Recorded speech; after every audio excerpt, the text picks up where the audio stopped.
This is NTV. Yeah. Welcome to every new day. This is the ENDstream with myself, Bird, and Edge. Edge. And Here we are.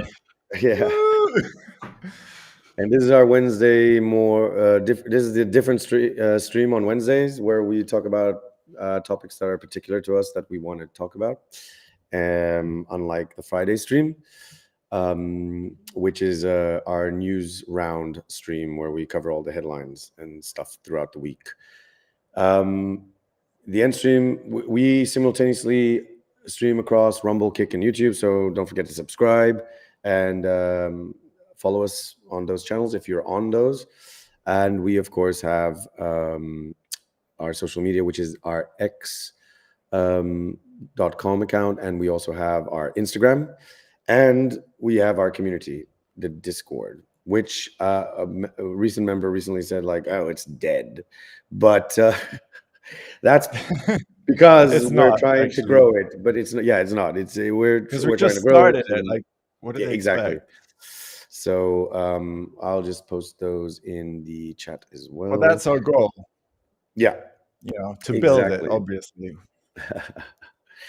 It's like like going for a job interview, like for your first job or something, and they're like, we need experience. Well, of course, there you go. Like, Discord, it takes a while for them to build. There is activity there, but it's like an ebb and flow depending on like who's online and stuff like that. But we have some really good members in there who contribute and participate. So yeah. And big shout out to all the members on Discord. Yes, like we have mods, admins, like doing some good work, and indeed, a lot of cool people who are supporting us. We don't forget them. And like we have a couple of like great people helping us with the Instagram, and big thanks to them as well. Exactly, and all the people who are following us as well and subscribed. Although I think YouTube. Yeah, make sure to subscribe on YouTube and on Rumble. I think YouTube is throttling our subscribers because it's stuck there something. It's very strange. Like some videos have like thousands of views, and it's weird. Yeah. But today, if you saw the promo, which we released not too long ago. We wanted to cover particularly an interesting topic. I'll let Edge introduce it, and go ahead. So you found this. You found out about this because you saw that interview, right? Which I then told you he had done a similar one before, but it was like it was going into more depth, as you said. So, That's right. Go ahead. Well. Okay, just like a brief overview, like our live stream today is going to be in two main parts. Like the first part, we're going to be talking about, surely you've heard about Epstein and all the files that are missing or supposedly don't exist, but they exist. It's all about Epstein and Trump. And I'm sure everybody is like fed up with this. However, this Epstein case is sort of dismissed by the USA government. And it's a bit strange what's going on. Like, what are they covering up? What's behind it? So the first part is going to be talking about Epstein and science. Like, we're not going to be talking about Trump or like Peter Rings or anything like that. We're going to be talking about what are they actually covering up? Like, is there more to the actual story than what they're telling us? And what could it be? Right. And the second part, we're going to be talking about... All right. And then in the second part, we're going to go into a recent development that has come out in relation to Andrew Tate, the new darling of the right commentator circle or right-wing media. Yeah. He's a contentious figure. This is like kind of more of an expose to go into. And I guess it's more... this kind of like struck me a bit more because I have a bit of an issue with the Tate brothers in particular. Okay. And as well as with this specific case that has just come out, and it's very telling how after their release and they were allowed to travel back to the United States, everyone, within particular political circles, specifically in the right, or dissident right, as they call it, they had him on Andrew for podcasts and everything, and they're all sort of like embracing him, like, oh my God, there's freedom of speech and all this stuff, and we have a lot to talk about. Yeah, I have a bone to pick because it kind of exposes just the kind of hypocrisy with some of these people on the right. And it's not only on the right, it's also on the left. Yeah. But we're looking at it in this case because it kind of showcases just how the lack of values a lot of these people they have. And it's always about, who they're associated with and if they can grift off that other person. It's kind of ridiculous. And the recent case that has come about is connected to Lauren Southern, who previously was a very prominent figure of the dissident right in the commentary community. And it's just, I think it's worth to highlight this. And I think it's something like important to get into. And I've always wanted to actually point out this thing about the Tate brothers, similar to. I think it's long due. Yeah, it's long due. And it's similar to also like Hassan Piker on the left, where, in my view, it's like these are terrible role models for the youth. These are terrible role models for impressionable people, and they're exploiting them. And it doesn't matter whether it's on the left with Hassan Piker or on the right with Andrew Tate. In my opinion, they don't even represent people who are definitively educated or aware enough politically to represent those alignments. So it's high time to put a spotlight on these people and expose them. So, cool. All right, so let's get right into it. I think we're going to be starting the live stream with pirates.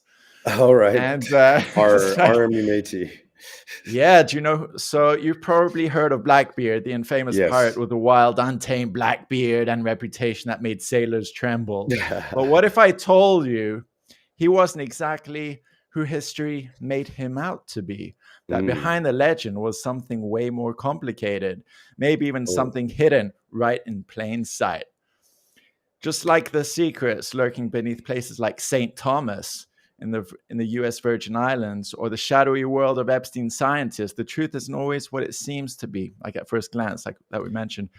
History and people have layers, and we're only just starting to peel them back.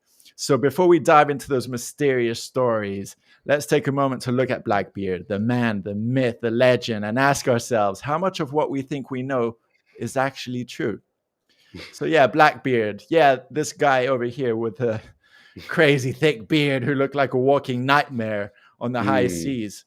His real name, probably Edward Teach or Thatch. No one really knows. Hopefully it's not Thatcher. But one thing's certain, this dude knew how to make an entrance. Legend said he braided his beard and tied slow-burning fuses into it, lighting them during battles to make himself look like some kind of fiery demon. Like, who knows what he was smoking.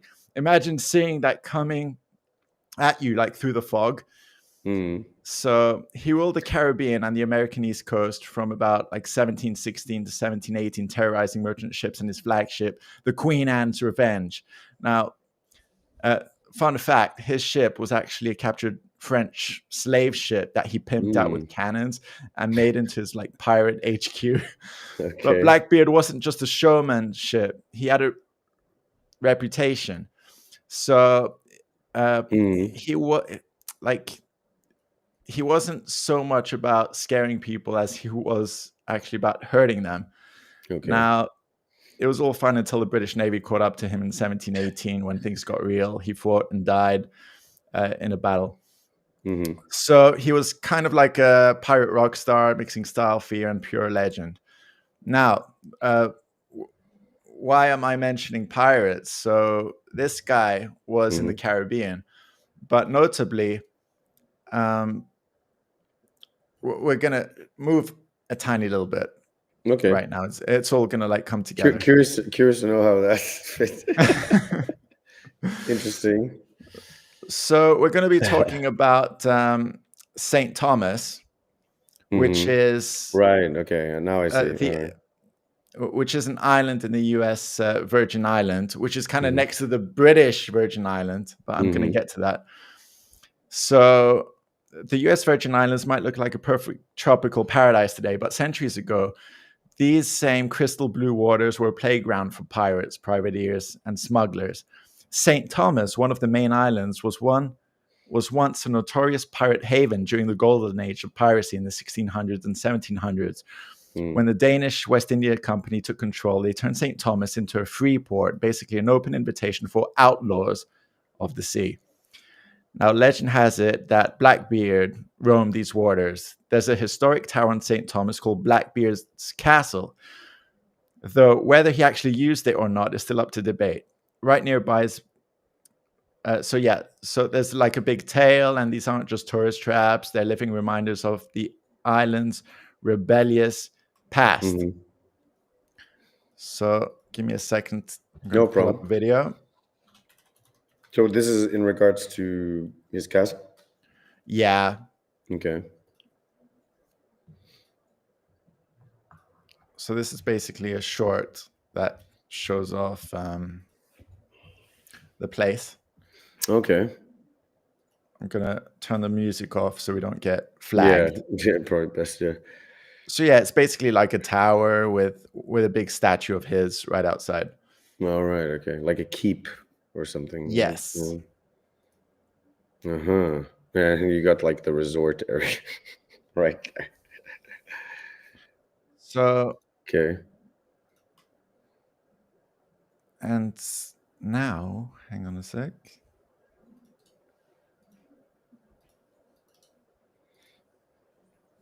I'm also going to post. There we go. This is the yeah. Okay, so it's pretty interesting. Familiar. So this is like so over on the right we have the British Virgin Islands. On the left we have the U.S. Virgin Islands, and this is, like in the Caribbean. It's basically in the Caribbean, and.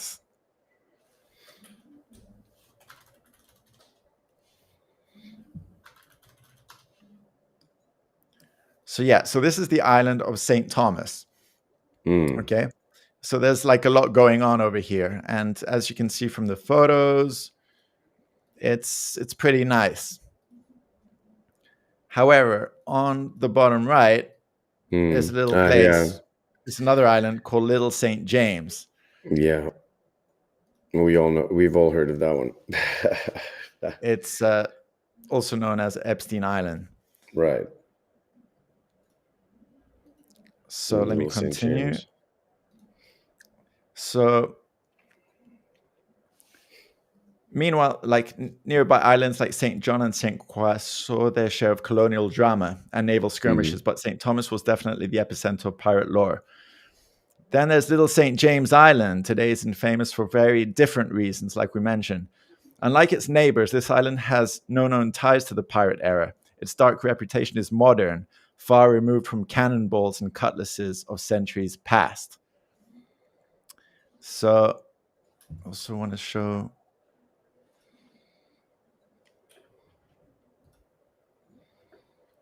because over here in the Northern Hemisphere, it's summer.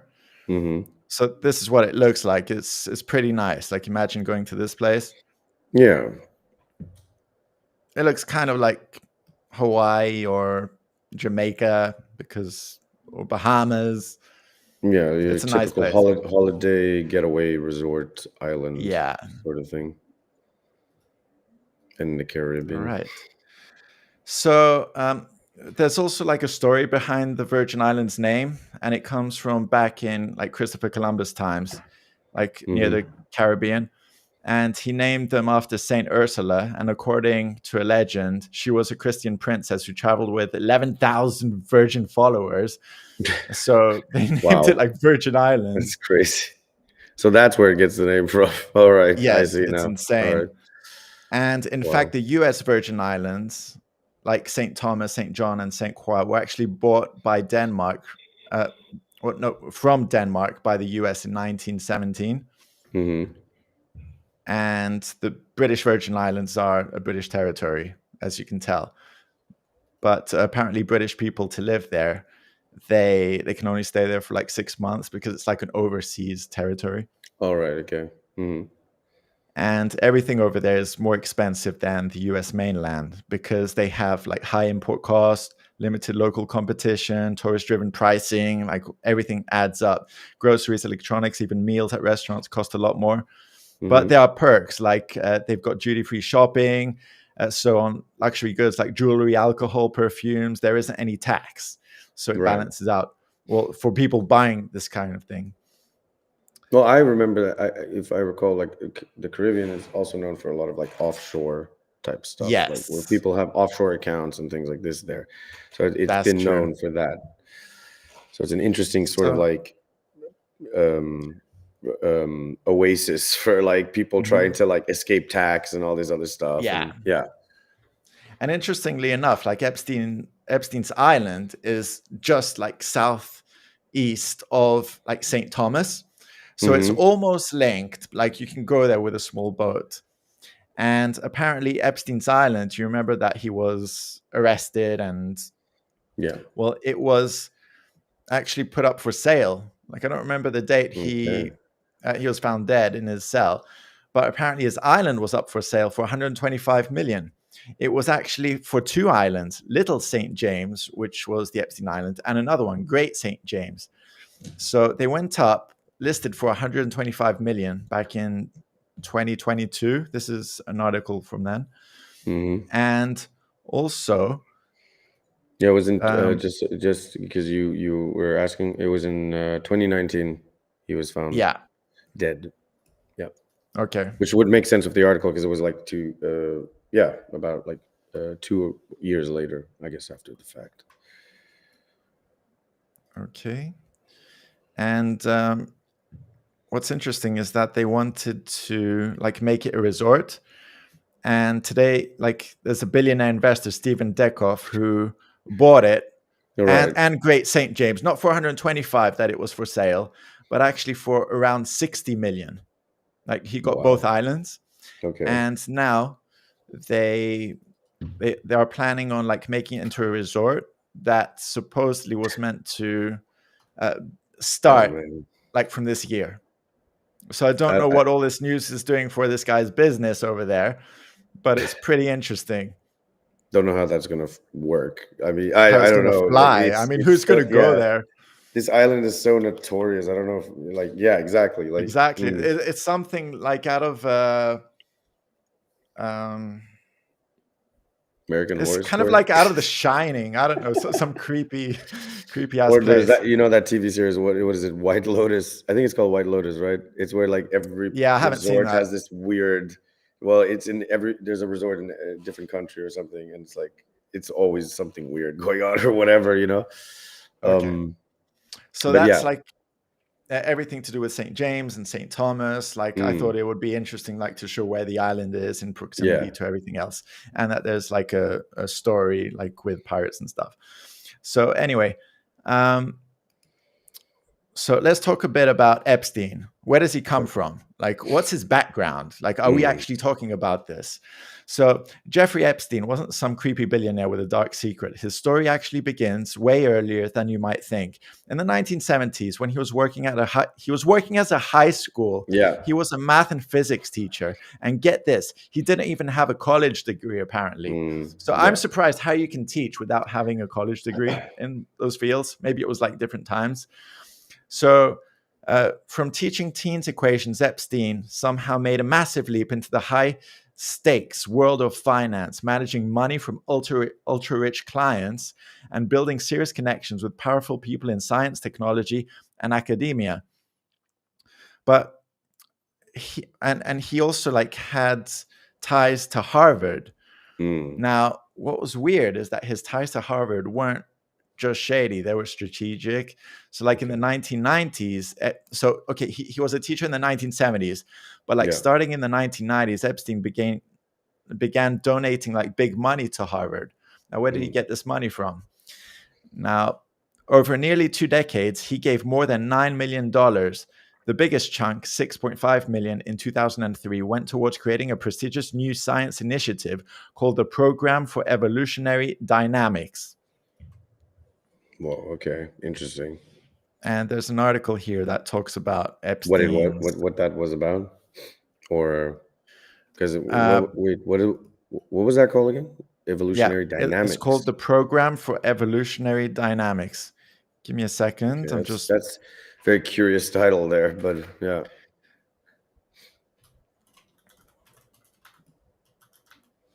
Okay, so there you go. Oh my God, you can't make this shit up. Look at the acronym. Yeah. PED. PED. It's just missing one letter for it to be what he's claimed, what he's accused of, right? Yeah. Oh man. So yeah, in 2003, this article says that Epstein made a 30 million donation to Harvard. And the recipient was a professor, Martin A. Nowak. So it was about mathematical biology. Okay. So what the hell is Epstein doing, donating 30 million to this math biology guy? Apparently, Epstein was kind of obsessed with eugenics as well, like a lot of elite and conspiracy theorists know. Kind of makes sense with that. What was it? The evolutionary dynamics, the program for evolutionary dynamics. Yeah, that kind of fits into that. Yeah. And what's interesting is that even after Epstein's 2008 convictions as a sex offender and trafficker and all that stuff, he still maintained an office at Harvard. He kept his key card access and continued hosting fancy dinners with top professors and scientists well into the 2010s. Why? Because money talks. Epstein used his wealth to stay in elite academic circles and polish his public image. So, by the way, for anyone wondering, because I looked it up, mathematical biology, because it's kind of a weird combination. It is. It's basically a field that applies mathematical models, analysis, and techniques to understand and solve problems in biology and medicine. So this kind of falls in play, what you were talking about. What was it? Eugenics, and this kind of fits into that sort of those parameters. It's a bit strange. Yeah. It's a bit of a strange field of science. And I'll continue. Epstein's network stretched far beyond just finance and politics. It included many high-profile individuals across academia and science, like we mentioned. He crafted his access to elite scientific minds through philanthropy, carefully curated dinners, and exclusive conferences. A key player in this was John Brockman, the founder of Edge.org, who helped bring together Nobel laureates, AI pioneers, neuroscientists, and physicists. Some of these meetings weren't just in fancy hotel ballrooms. They happened at Epstein's private island and other properties. A lot of people were probably taken to St. Thomas, then maybe to St. James. I'm not sure about that. And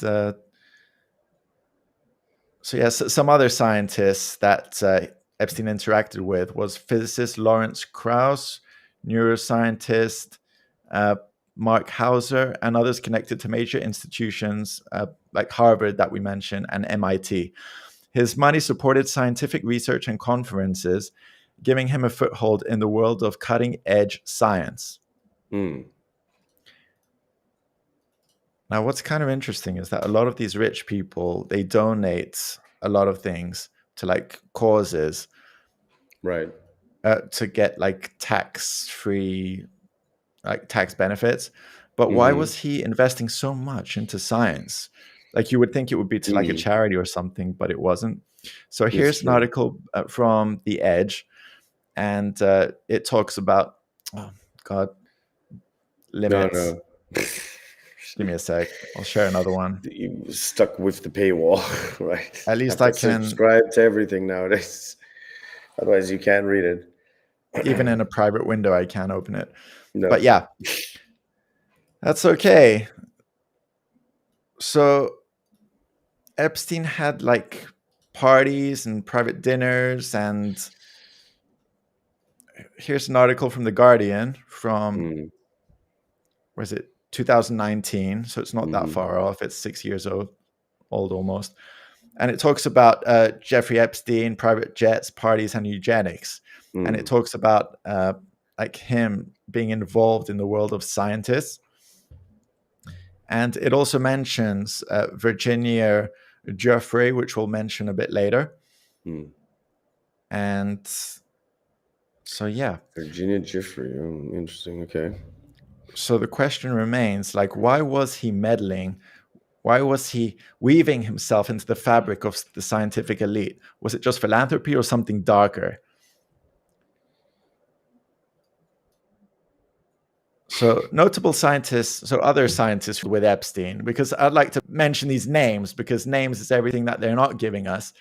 So notable scientists who interacted with Epstein was, shall I say, Marvin Minsky, AI, which has a link to that woman we mentioned. Wait, so he was in AI. So, this guy, he was involved with Marvin AI. Minsky was involved with AI, like well before the AI craze that we have right now.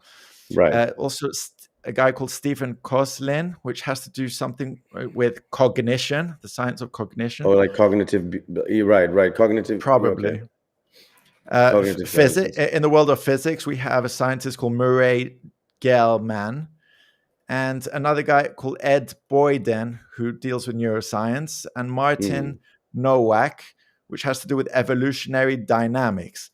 Now, these relationships were largely financial through grants and donations, or happened in carefully curated social settings. There's no evidence of wrongdoing by these scientists, but survivors like Virginia Giuffre alleged Epstein directed her to have encounters with some attending figures, such as Marvin Minsky, though this is denied by Minsky's estate. I think he passed away now. And she has a very interesting story that we're going to talk about soon, that I'm going to mention. Virginia? Yeah, Virginia Giuffre. Very, very interesting and quite tragic. So I got a picture of her just to share here so people can see who we're talking about. You see that? Yeah. That's her. So that's Virginia Giuffre. We'll mention her. Is that her? No, that's not her in the photo. I don't think. Is it? With Prince Andrew. It is. It's all linked. All this stuff is there linked. you go. Okay, that was her. And that's Ghislaine. Yeah. Okay. It's all linked. Oops. So what's also interesting is that among all these scientists and brilliant minds, there were also Nobel laureates, groundbreaking physicists, geneticists, and AI pioneers. There were even scientists like Stephen Hawking, for God's sake, out of all people. Yeah, and that's even weird. Marvin Minsky was a prominent AI scientist. And George Church, Stephen Jay Gould, they were all linked to Epstein circles. Now, many even visited his island, like I mentioned. But there's a much darker side, and we're going to be talking about Virginia Giuffre right now. So Virginia Giuffre, so you remember, like with all the scandals, the sex trafficking and all that. Yeah. Virginia Giuffre was one of Epstein's most outspoken victims. She alleged that some scientists attended island parties, some involving underage victims. She specifically testified that she was pressurized to have sex with Marvin Minsky during a visit to the island. Sadly, Virginia Giuffre died on the 25th of April, 2025 of this year in Western Australia. Her family officially confirmed that her death was by suicide, though some of her family members, especially her father, have expressed doubts and suspicions about the circumstances, suggesting possible foul play or external factors. Now, before her death, it's worth to note that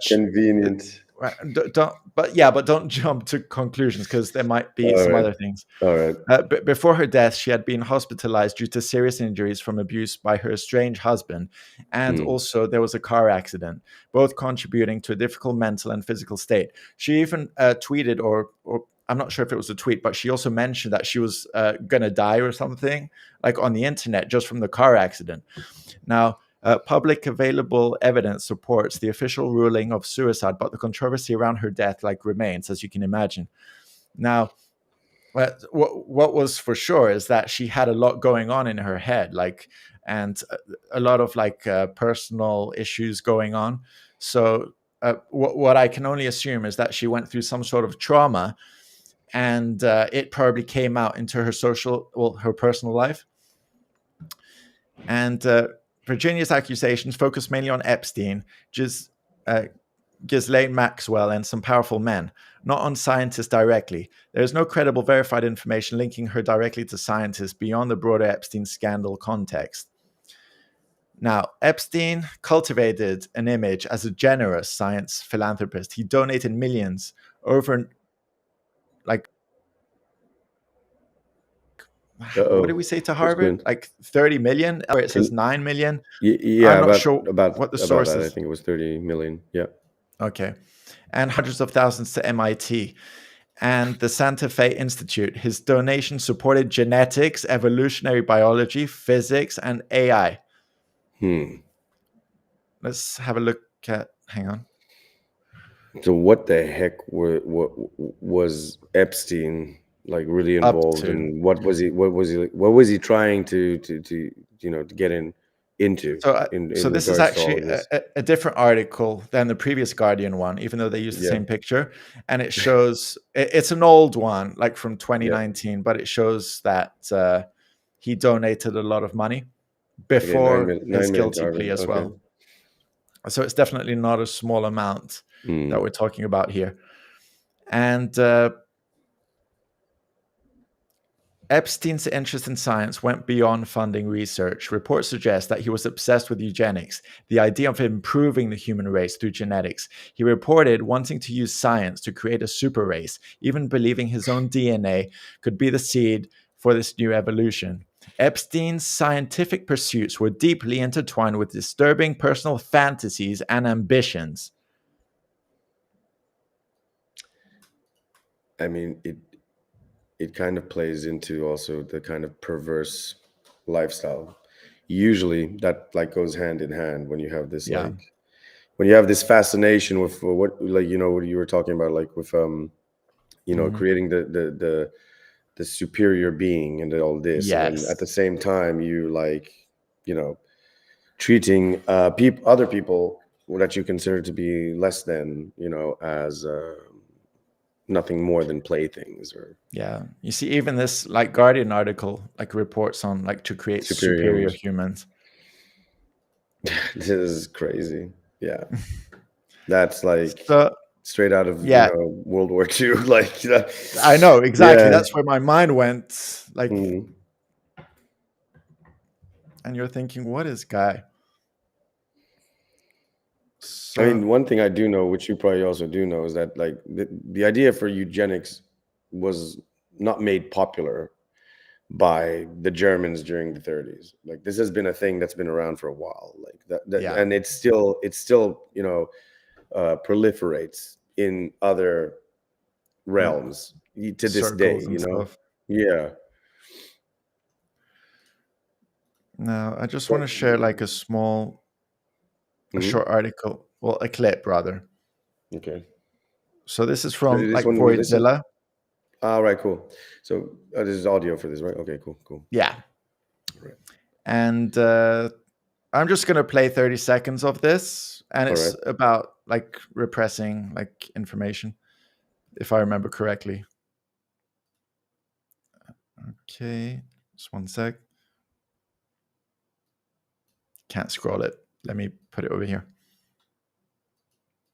Either way, I must say, I don't know for sure if Bill Clinton, Prince Andrew, Donald Trump were heavily involved in anything nefarious or not. That is exactly why we should all demand that we open these files. But the possibility of both Democrats and Republicans being implicated in some of these files, whether they did it or not, or just knew him, may give a plausible reason for why the Epstein files have been heavily redacted this whole time. There are very powerful people involved. We've known that. The reason we've been given, of course, is that, we've got to protect the victims.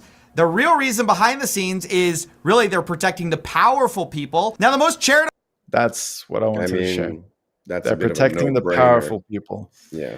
So it's the people behind the scenes, the guy behind the curtain, from The Wizard of Oz. Mm-hmm. So this is like I want to like switch chapter now, like talking about this. All and let's talk a bit about another guy, Eric Weinstein, like not related to the other guy. What's his name? Harvey Weinstein. Harvey Weinstein, no relation. Not related to him, but just the same like last name. But he has a brother, Brett. I think Weinstein. Brett and Eric, they're both like intellectuals, and I think, are they scientists or no, professors? I'm going to talk about them. Okay, cool. Well, at least about Eric. So so lately his name has been like buzzing around the internet, like regarding this whole Epstein thing. So Eric Weinstein, who is he really? So Eric Weinstein is a Harvard-educated mathematician who earned his PhD back in 92. So let's fast forward to around 2015, and he became the managing director at Thiel Capital. You know Palantir? It's run by Peter Thiel. But yeah, Eric Weinstein. Funny how that always ends up everywhere too. I know, it's all like interconnected. Yeah, it's crazy. Ridiculous. So Weinstein actually coined the term intellectual dark web, somewhat satirically. And the IDW, intellectual dark web, is a loosely connected group of thinkers, academics, commentators, public intellectuals who rose to prominence in the late 2010s. What unites them? Their willingness to challenge mainstream cultural and political ideas, especially around free speech, identity politics, and political correctness. But Eric Weinstein's ambitions don't stop there. He proposed a speculative unified theory called geometric unity, aiming to unify fundamental forces like gravity and quantum mechanics into one framework. So it's like all about physics and maths and stuff. While it hasn't gained traction in mainstream physics, it hasn't been peer-reviewed or published. So Weinstein argues that the physics community often sidelines unorthodox ideas. So in recent years, Eric stepped back from traditional roles to focus on independent projects, especially podcasting. So he's quite a speaker. I mean, if you do enough podcasts, eventually or likely, you'll end up being more comfortable like talking on the microphone and knowing like ways to present things. And his show, The Portal, launched in July 2019, and it's a journey into unconventional ideas and deep conversations into the open new intellectual portals. It's all about exploring overlooked perspectives and breaking boundaries. So it's all about talking about new stuff. So he has like different episodes.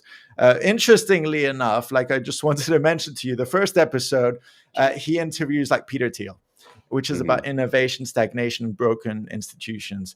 But other guests are like about geometry, consciousness, cosmology, physics, free speech, tribalism. It's all about debates, paradoxes, culture, decentralization, crypto, sanity, evolutionary biology, scientific failure. So a lot of it could be like philosophic, but a lot is like science related. Now, what's also interesting is that Eric Epstein, he also was involved with, I think it's called the Galileo. Project. The Galileo project, which is about searching for like truth in the skies. So in 2021, and again, Harvard astrophysicist Avi Loeb launched the Galileo project. So it's all about studying UAPs, or should I say UFOs these days? Right. Or should I say UFOs? No, it's the other way around. It was UFOs, now it's UAPs. My bad. Driving me nuts with this. Actually, it originally was flying saucers. Then it became UFOs. Then it became UAPs. To be exact. It's like first they were like Martians, little green men, Greys, reptilians, E-bends. Anyway, what's interesting is that Loeb's theory, like who made the Galileo project, is that, well, he was like studying this interstellar object, Oumuamua. Give me a second. Oh, it's got that crazy. Yeah, I know the one you're talking about. So it's like of extraterrestrial origin, and it's about like debate, and they're just like looking like for signals. And you remember SETI back in the 90s? Yeah. Like looking for like signals in outer space. So Eric Weinstein is like looking into this. He joined the team in 2021, probably like right after COVID, and he joined the team on Teams, actually. No, on Zoom. My bad. Oh, right. Okay. Interesting. Because, people couldn't actually meet each other. Right. So, give me a sec. So it's interesting that Weinstein. So I'm going to be talking about like Epstein's ties, or Eric Epstein's link with. Eric Weinstein's links with Epstein. There's too many Steins. Weinstein and Epstein, or Frankenstein, or anything like that. Have you seen the movie? There's so many Steins. Yeah. My goodness. You're Frankenstein. You're talking about young Frankenstein. Yeah, right? that one. You got it. With Gene Wilder, right? Yeah, classic. By Mel Brooks, actually, the legend. Yes. Mel Brooks. Who is, sorry, tangent, but he's coming out of Spaceballs too, and he is directing it, so could be. Yeah. I think it will be at his age. I mean, he's doing good. I mean, yeah, amazing that he's directing at that age. It's crazy. Like, anyway, sorry, carry on. And so Weinstein, Eric Weinstein, to be exact. Yeah. Yes. Let me just say Eric, like from now on. Yeah. So we have Jeffrey Epstein and Eric Weinstein. So I'm just gonna say Jeffrey and Eric. Okay. Jesus. It is actually easier. It's like less of a mouthful. Okay. So Weinstein, Eric Weinstein, now has his own podcast called The Portal, like I mentioned, and he argues that institutional gatekeepers have long held back science, suppressing unconventional ideas and avoiding challenging data, a theme he explores deeply like in his podcast.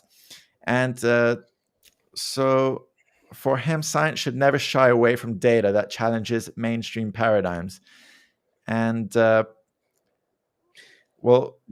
just to interrupt, it's very interesting because this is exactly, and I don't know if it connects because you're going to refer to it, but this is exactly something where Graham Hancock has been talking about, although not with science, but more to do with archaeology and anthropology, that there are these gatekeepers for that stuff. And he says that we should look at the new data that is presented and So it's just an interesting, similarity there. Just, sorry, I thought I would just highlight that. And I think Eric Weinstein is still like linked to the Galileo project, aside from his podcast, which the Galileo project is funded by private donors. And it now operates observatories, ocean expeditions, and employs AI-powered data analysis, all while aiming for transparent, peer-reviewed science. They invoke the legacy of Galileo himself as a symbol of challenging scientific orthodoxy and expanding humanity's understanding of the universe. So, pretty interesting. Yeah.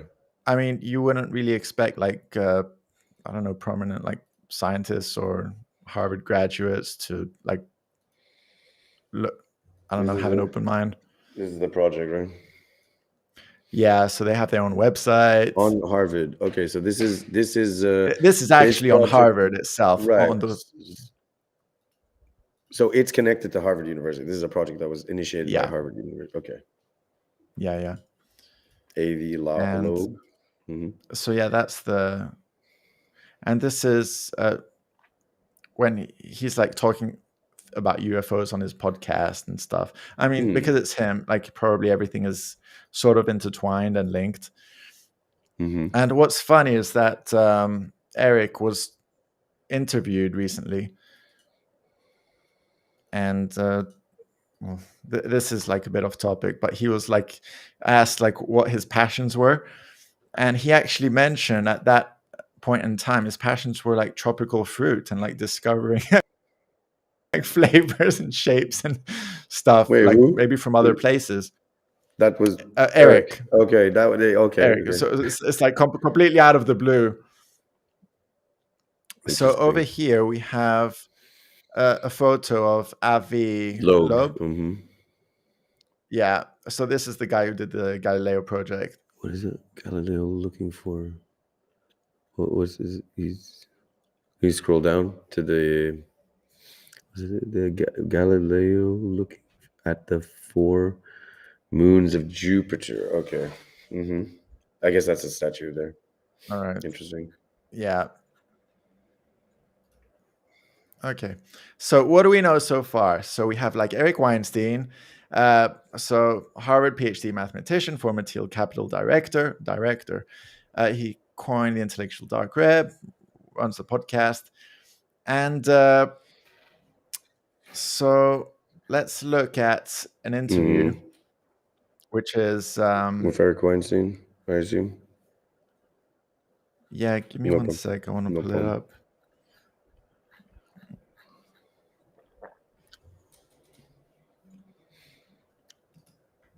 So there's all these intertwined elements going on. Yeah. And to some extent, you have Epstein kind of like at the core of it to some extent, because it's all sort of like...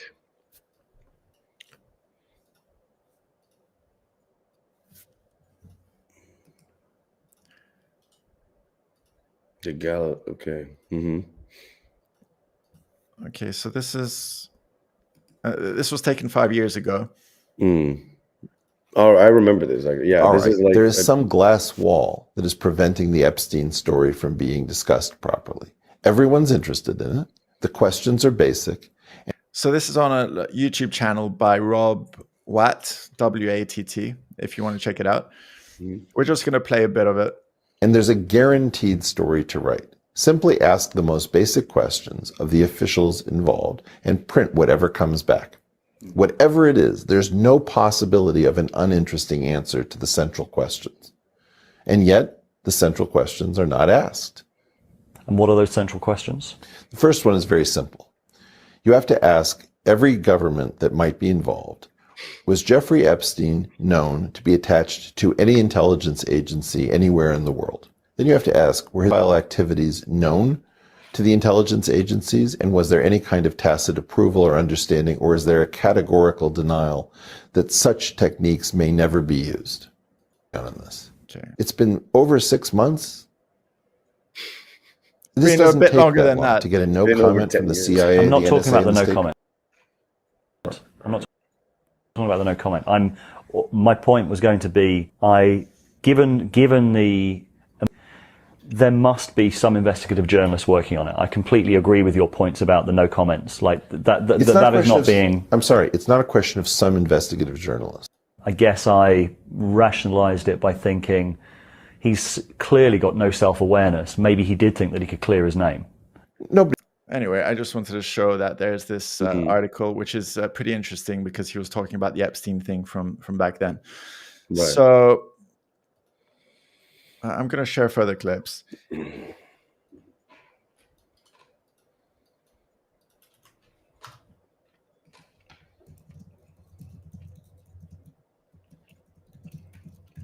So this is a recent video that I'm going to share.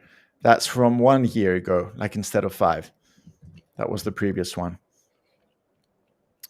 And I'm just going to move it to the right minute mark. Okay. Okay, this is recent, right? This is like, yeah, this is 1 year old. Okay.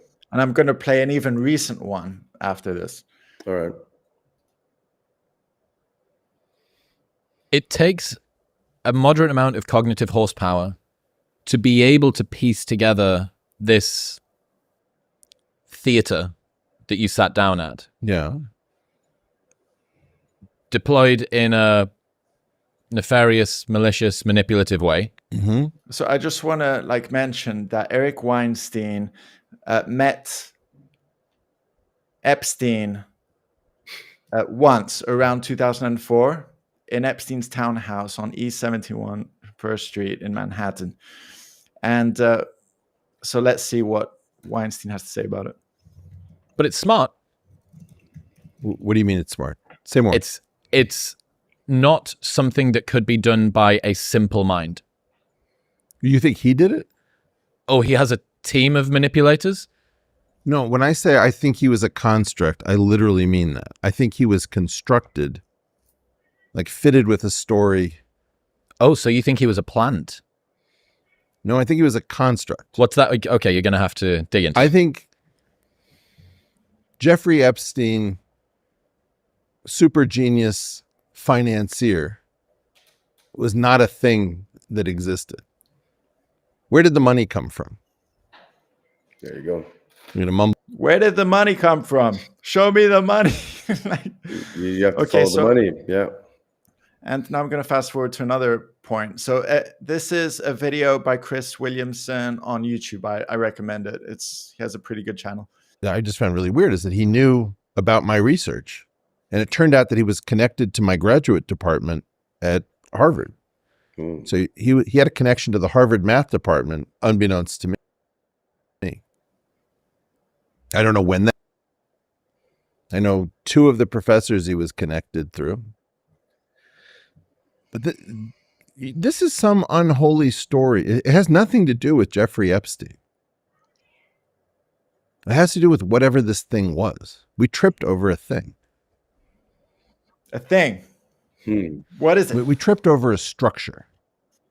We named the structure Jeffrey Epstein. It must be very unfortunate in some regards for whoever it was, if that's true, that was in charge of this construction, that people got T-shirts with his name printed on them. But this was already going wrong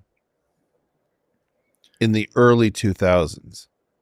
You see, my sense of this is that this was a pre-internet plan that lived into the internet age and couldn't survive contact with the internet age. Okay, so Eric's a pretty smart guy, but I think he's making too much into stuff. I'm just going to fast forward it a little bit. Or play it like... Okay. Jeffrey Epstein is an example of what I've called an anti-interesting phenomenon. What's that? Well, an anti-interesting thing is something that would normally be fascinating. Imagine, for example, you had a story where you could get a Pulitzer Prize for breaking it. Everybody cares. You'd sell papers like hotcakes, blah, blah, blah, and nobody wants to report on it. And it's like right there. You could just ask the dumbest questions, and it would, like, New York Times says, disgraced financier. Well, tell me, did you find his prime broker? Did you find the forms? Did you go to his offices in Villard House? No, nobody does, ever. The story is anti-interesting, and it's very different than being uninteresting. Which would suggest more collusion, more coordination. Hello? I mean, see, this is one of the most uncomfortable things. I think there was a time when when people said collusion or coordination, the presumption was, well, that's pretty far out there. We now know, like post Elon Musk's $44 billion adventure at Twitter, that there are these coordinating groups, coordinating social media with the intelligence community or with the Department of Homeland Security or with the State Department. We now know that we're living in an orchestrated, curated, choreographed world. And we can't know it officially, but we all know it if we want to know it. Which is hysterical. Now we have to talk about, well, are you a conspiracy theorist? Like, I read the Slack messages. I read the emails. What are you even talking about now? All right. And I have like one other main video. So like regarding that video, he talks about like, where's the money coming from? Like, who is this guy? Weinstein says Epstein is a construct, that he was like a fabrication. Right.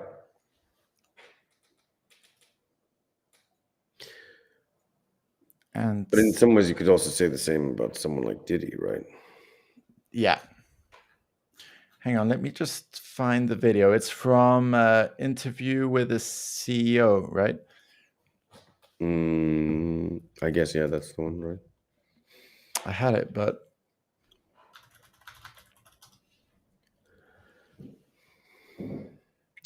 Just for context, by the way, Epstein had his first criminal case from 2005 to 2011. So, as you mentioned, Jeffrey Epstein was a Weinstein met him right before that, because it would have been 2004, correct? So, yeah, he basically had the criminal case the year after. Yeah. So I have like the right timestamp as well. So I'm just gonna play it. It's exactly at the 2-hour mark, and this is a video from the Diary of a CEO. It's a great YouTube channel where the host like interviews a lot of like famous people and like gets deeper into their minds. Right.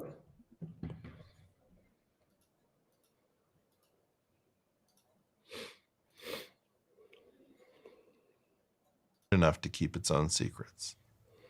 And this is from 9 days ago, by the way. So it's fresh as can be. Mm-hmm.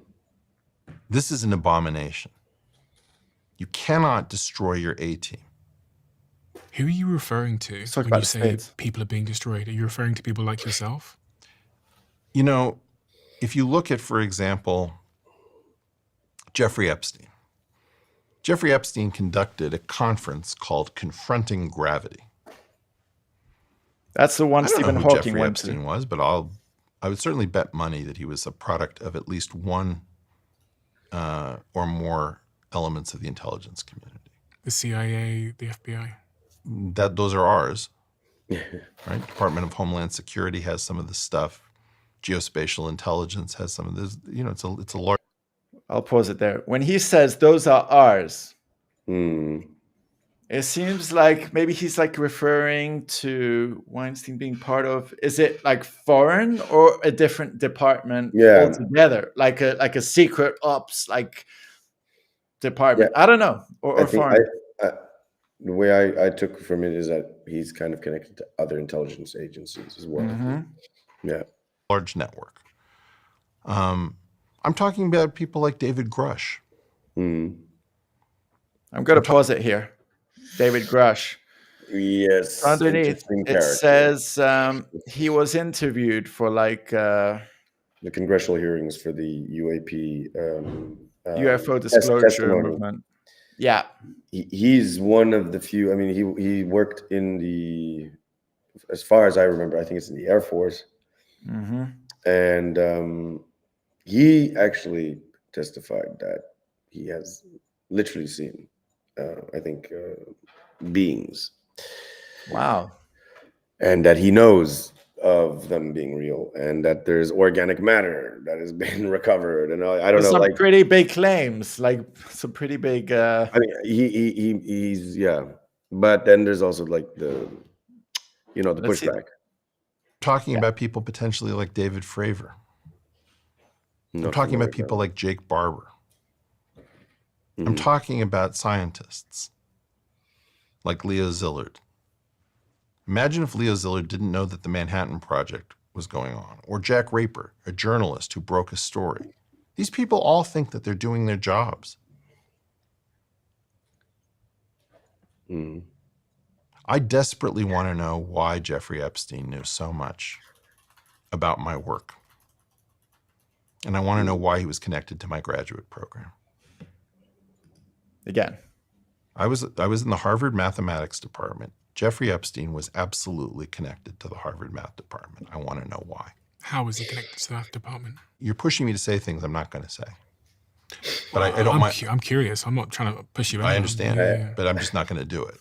I'm saying that anybody who wants to. You said he was connected to the math department. To the Harvard mathematics department. How did you know he was connected? He gave lots of money to them. That's why they're helping him out. This is not. I can point at all sorts of stuff that's hidden in plain sight. So I'll take your word for it. And the assertion that I'm picking up on is that Jeffrey Epstein was planted in your world to keep. I'm not saying he's planted. I don't know who he was. I don't know who ran him. He certainly was not a financier in any standard sense. Really? That was a cover story, yes. The way that we know Jeffrey Epstein, in the UK especially, is just this guy who was this rich guy who had this island, who brought people there and then did these despicable things. Disgraced financier Jeffrey Epstein. Yeah, that's the story. Disgraced financier Jeffrey Epstein. It's called perseveration. He was a disgraced financier. What kind of a financier? A disgraced one. What was his name? Oh, he was disgraced financier Jeffrey Epstein. They perseverate that into your mind so that you auto-complete that in your LLM life. Do you believe that that's what Jeffrey Epstein was? You met him. Yeah. I Was can he a tell that financier? He wasn't a financier the day I met him. What was he? He was a weird guy who didn't seem to know a lot about currency trading. Interesting. Dude, the guy's a front. Multi-billion-dollar. The guy's a shill. He's a cover. He's like something else. When you say a weird guy, what made him weird? Same stuff I've said on Chris Williams. I'm not going to go back through that. Just my point is you're getting a different interview, right? So what I'm trying to get at is Jeffrey Epstein knew a tremendous amount about my work when nobody knew anything about my work. And he had a pipeline into me that I didn't understand, which is that he was connected to my graduate program. And you can check out the conference called Exploring Gravity.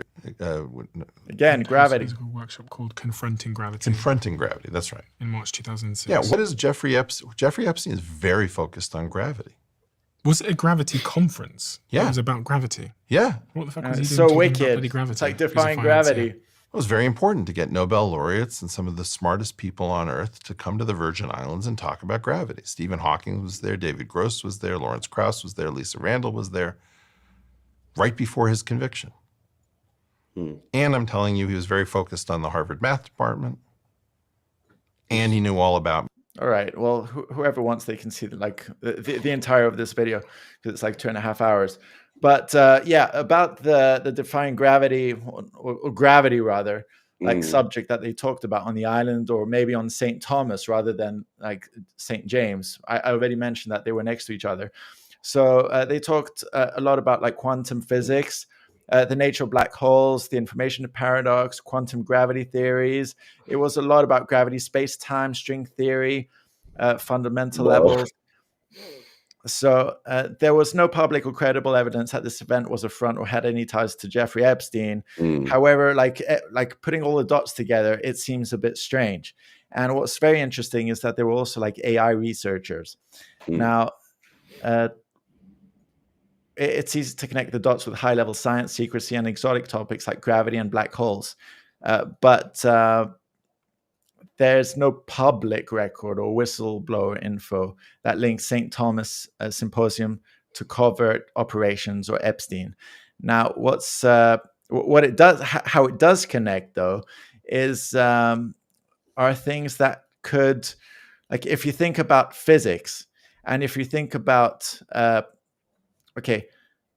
the topics discussed, like quantum gravity, black holes, and space-time manipulation, do overlap with theories and research that could have black ops or defense applications, especially in fields like propulsion, energy, and surveillance. And for example, inertial mass reduction, anti-gravity propulsion.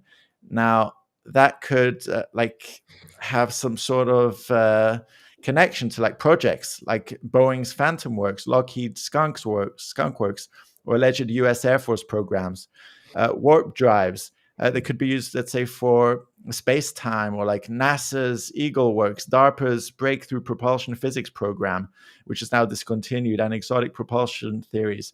It could have to do with like reverse engineering, if there are UFOs in our sense of the word. It could have to do with like quantum gravity. And so it could also have to do with space-time surveillance, time-oriented observation, free energy. And as we know, there are like different agencies within the US government. There's DARPA, there's the Defense Advanced Research Projects Agency, that's quite a mouthful. And it's the US military secretive tech lab that develops cutting-edge high-risk technologies that give the US a strategic edge. It's responsible for breakthroughs like the internet, GPS, drones, stealth aircraft, brain-machine interfaces, and early self-driving car tech. DARPA works by funding short-term bold experiments with universities and private companies. And while many projects fail, the goal is to invent what seems the impossible. Often operating in the shadows, DARPA's work frequently feeds into classified military programs, future weapons, and sci-fi level innovations. There's another thing called IARPA, the Intelligence Advanced Research Projects Activity. In the US Intelligence Communities Research. Okay, it's the US Intelligence Communities Research Agency. Fucking hell, it's so long. So it's all about research into high risk, high reward science and technology to solve complex intelligent challenges. So it's similar to DARPA, but centered on intelligence rather than military. It funds cutting-edge projects in the areas like AI, artificial intelligence, quantum computing, data analysis, and forecasting to improve national security capabilities. So it kind of like reminds you of like Palantir in some ways. Their goal is to develop breakthrough technologies that give the intelligence communities an edge in anticipating threats and understanding global events. So if you've seen like Minority Report, maybe something like Pre-Crime. There's also the naval intelligence and aerospace contractors. And they're all about intelligence, gathering defense systems, collecting and analyzing information again, but it's all about like environments. Palantir is also into this thing. It also has like aerospace contractors, and I'm not saying they're linked, but it's kind of interesting. Eric Weinstein's like whole take on this. For example, he met Epstein, and like he's a mathematician. Like his interests were in like physics, and then afterwards he went to the Galileo project, which is about like UFOs and aliens. And does he know something we don't, perhaps, like about gravity, anti-gravity propulsions? Possibly. But there was also a former Israeli intelligence officer, Ari Ben-Menash, who claimed Epstein and Maxwell worked directly with military intelligence. And together, hang on, let me see. I'm just sharing an article over here. This is from All Israel News. And over here in this article, they say that U.S. officials, including Alexander Acosta, described Epstein as belonging to intelligence and should be left alone. Left alone? Left alone. Okay. Left alone. Well, this was when he lived, okay? No.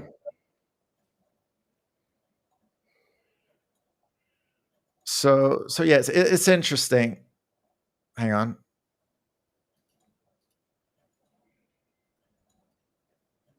Hello? Yeah, I mean, you hear me? Yeah. I guess you somehow you got. Man, I think my camera died. You got pulled out. You were revealing too many rabbit holes here with Palantir, Epstein, Weinstein. Yeah, I think you just have to change the setting. I'm just going to restart. All right. So I'll kind of do like a coverall here. So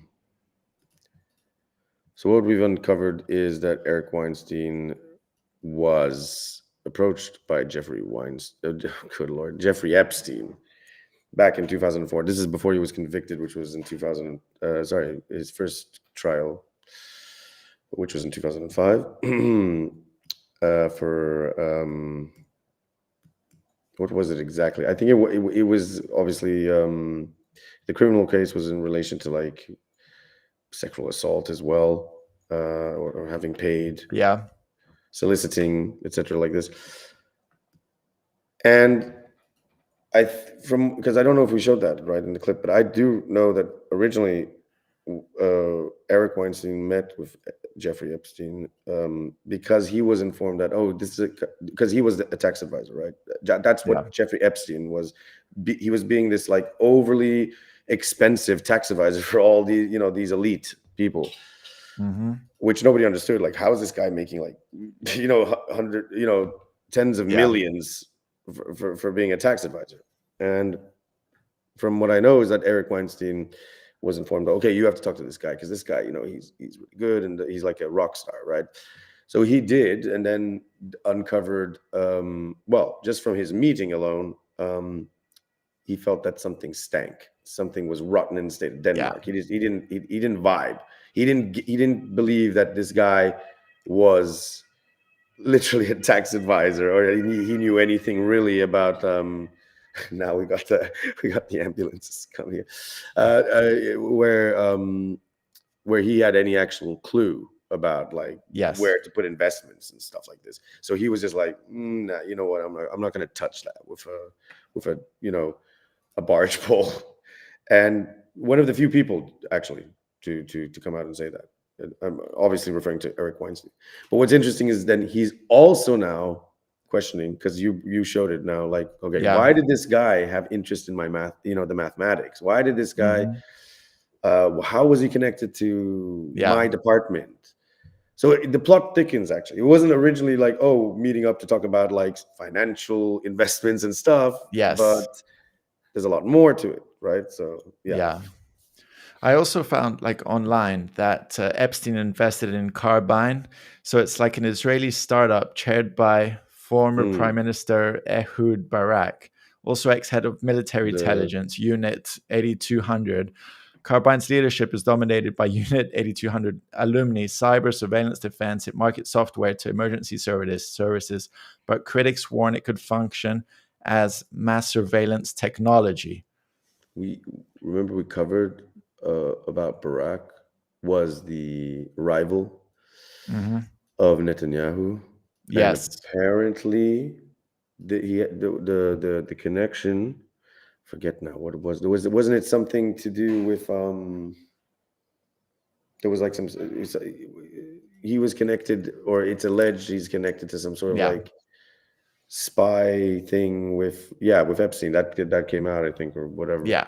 But it's alleged, basically. Yeah. I also have an article over here from The Verge. Just want to pull it up.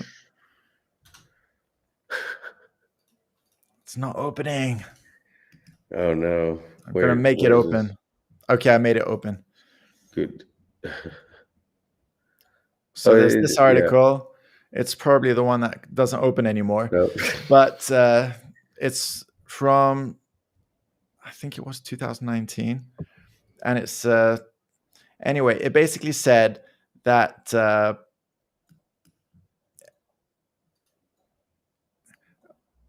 I think it mentioned that Epstein funded and befriended scientists involved in neuroscience, like we mentioned, AI, cognition, theoretical physics. AI, apparently there's a company called Joy Ito that had $525,000 in Epstein donations. So like $500,000. Wow. That's about AI and neuro stuff. And apparently Epstein funded work centered on OpenCog AI, cognition modeling, and human-machine interfaces, all key speculative interest areas for advanced defense research. So it's pretty interesting, like where all this is heading. Like, was he ahead of his time? Is he involved in like current tech companies and defense? Like, where's all this going? It's important to have like some sort of like transparency. Yeah. So isn't Neuralink kind of converging neurology with AI as well? So that's interesting. And we also have heard from Whitney Webb. It is. In fact, I was thinking as well, like, you know, they're going to sell everything that it's all for our benefit. And it's like before turning everything into robots, like helping us with our eyes or our limbs, and slowly we'll be kind of like RoboCop before they kind of like eradicate all of us and turn us, and the only things left on the planet will be like Terminators. I mean, but this there has been believe it or not, you were talking eugenics. Now, what's interesting with eugenics, which has been obviously in a platform that several scientists and several political individuals, for instance, throughout the 20th century have promoted. Eugenics itself has actually pre-existed the 20th century. It's not modern. It's not brand new, No. And there have been other people who've like sampled of it. I mean, it dates back like probably 1 or 2 centuries or so. However, at the same time that you have eugenics, you also there is the I don't want to say agenda, but there's the platform that also developed out of around the 20th century of transhumanism, which was this. Yes. This is what I wanted to get at, which interestingly enough, I think there have been multiple cases where proponents of eugenics, for instance, tend to also be proponents of transhumanism. Yeah. So they kind of, because it's a movement. Actually, that's what I should have said. It's not a platform. the transhumanist movement started, right? It's a modern thing that developed. There's a philosophy, the whole thing. There's an aspect of sociology to it. There's all this stuff. And it tends to promote the concept of eugenics within that too. So you see it going hand in hand. Okay, before we go for a break, I just want to say that back in, I think it was 2017, there was a video by Dr. Stephen Greer, which is kind of like a documentary, where he's a proponent for discovered a base free on energy. the backside of the moon. And I said, so, I mean, you want Devices. direction and not have to prevent the weaponization, taken advantage of, let's say. I don't think, sorry, I didn't hear you. I think something was breaking in because of the audio and stuff. Can you hear me now? I can. So can you cover like what you just said before? Yes. Like, yes. So like regarding Epstein and possible ties to like scientists and technology, hopefully everything will go, let's say, not hopefully, but I want things to go in the right direction and not in the wrong direction. And there's this Dr. Stephen Greer, who is known for the UFO Disclosure Project. So he basically brought together a lot of people, witnesses, and people from the government, so like reputable people, to discuss what they've seen on a stage or a platform where their views would be respected. And he keeps releasing documentaries, but one of his documentaries, I think it was from 2017, that's called Unacknowledged. It's a documentary that's about free energy. And I haven't seen it yet, but it's good. I have seen this. Yeah, I haven't seen his most recent one because the latest one he has released is actually again on that topic, but more about like what they're hiding in relation to that. So so I'm not going to play it now because we have to go for a break, but I recommend everybody to, what if they're suppressing like free energy? Would it, it's something like Nikola Tesla wanted to give to us, like energy out of free air or like from sources. Like right now, they're kind of like milking us for energy. Have you seen like the prices of your electricity bill? Yeah. Well, that's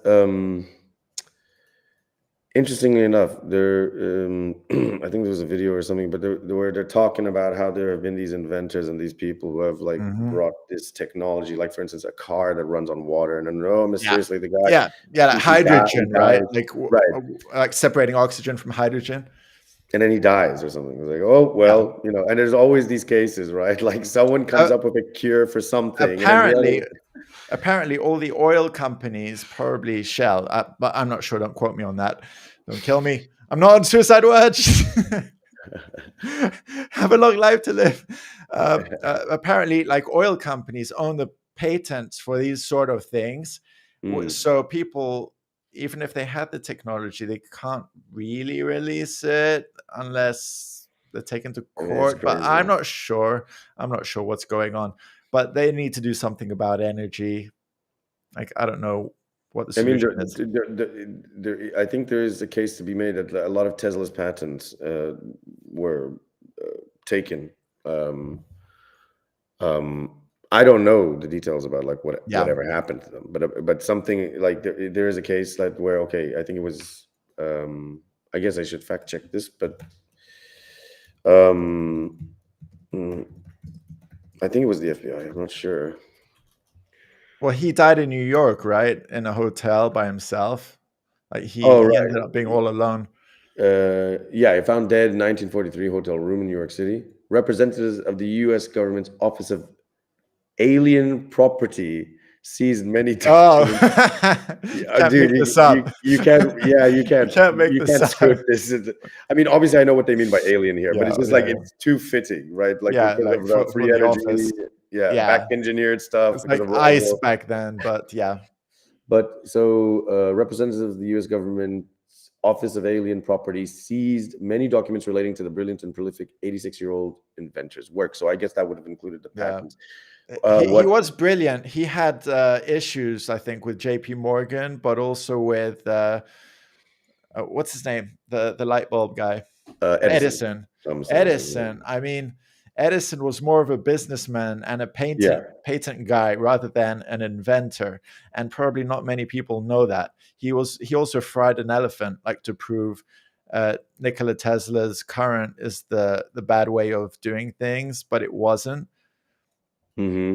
Like, we kind of rely, like, it's thanks to Nikola Tesla that we have the energy that we have today.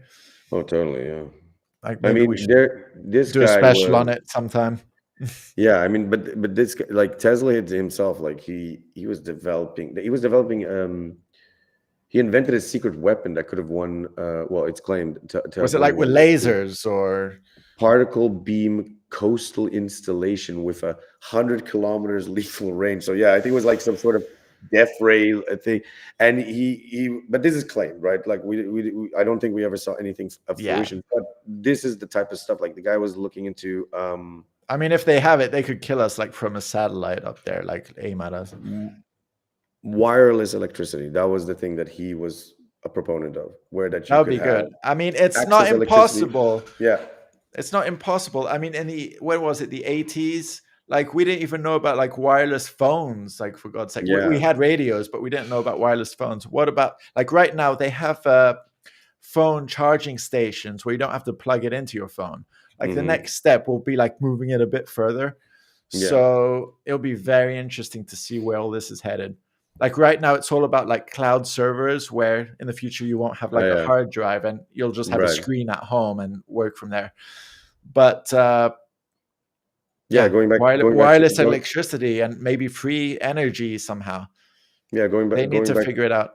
Going back to your earlier point, because you introduced Dr. Stephen Greer, and he's discussing about how there's been this back engineered stuff, right? That since Roswell, right? And then from other crash sites and other information that has leaked, or not leaked, but come forward through interaction or communication with other, the other alien beings or such.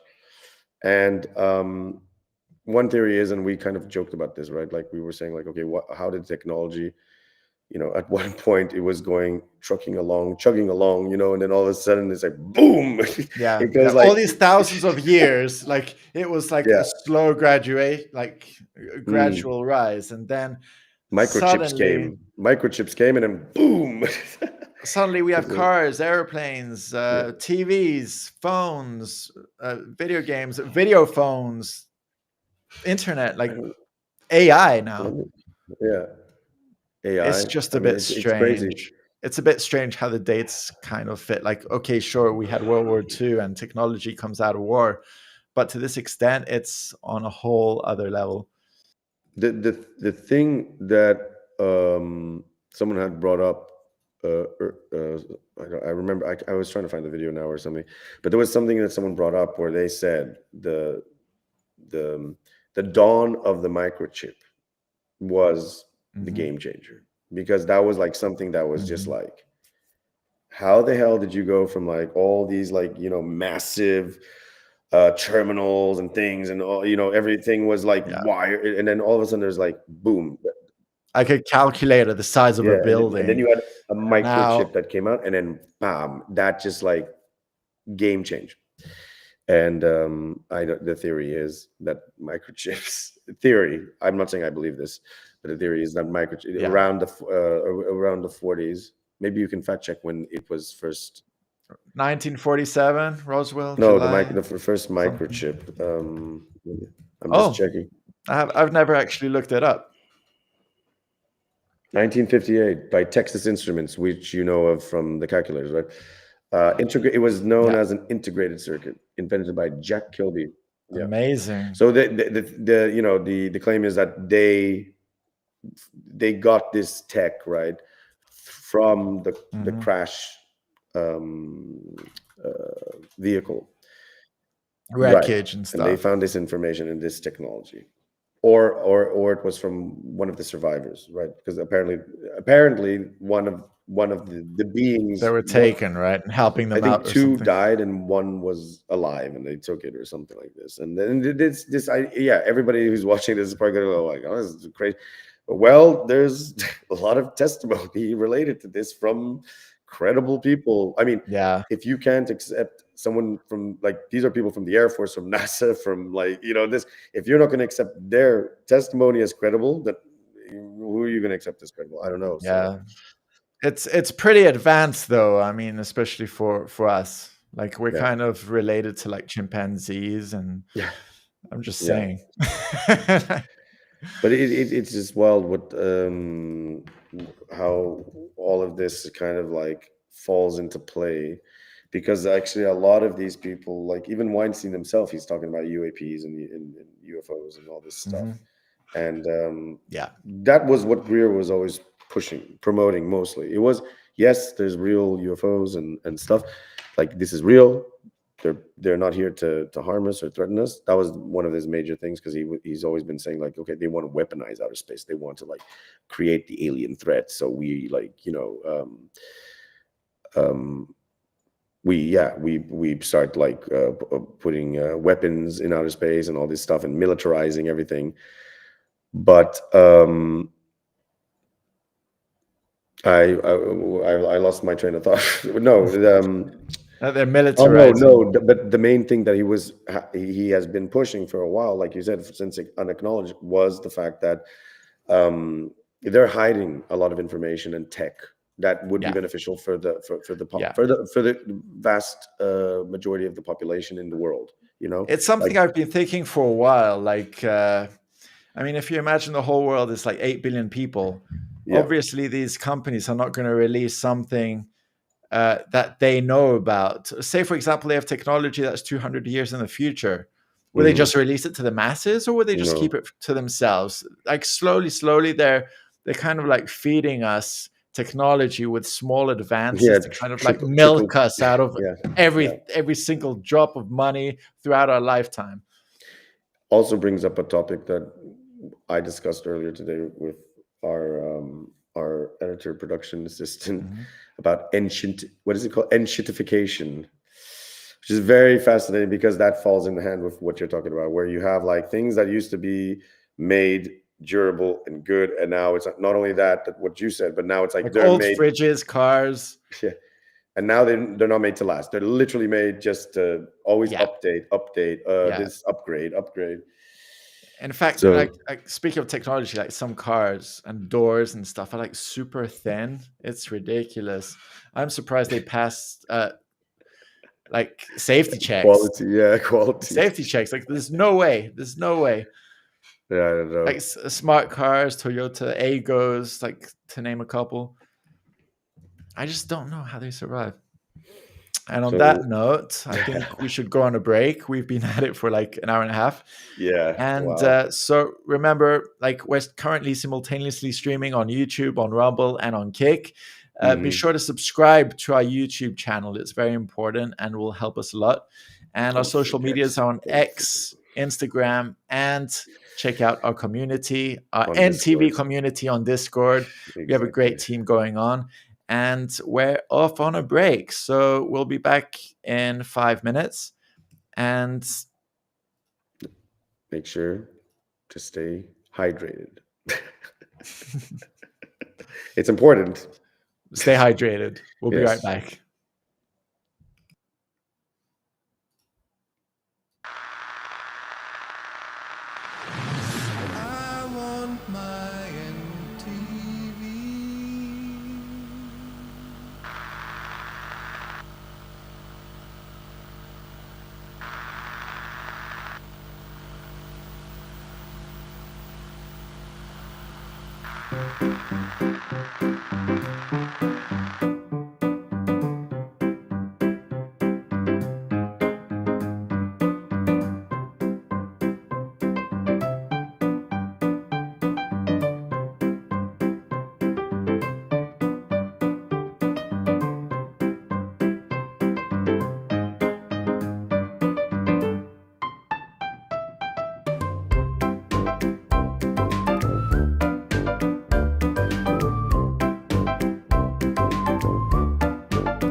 Welcome back. We're back from the break. Welcome back to the ENDstream, everyone. Yeah, welcome back. Hopefully everybody's recharged. Remember to leave us a subscribe on our YouTube channel, follow on Rumble. Follow on Rumble like if you're on there. Kick. Yeah, or if you're on Kick as well, and X. Yeah, it's good to Instagram, be here. I hope you enjoyed our first segment about Epstein and science. I mean, it's pretty weird. You know, everyone's like talking about all the scandals and everything, but they're not really talking about science.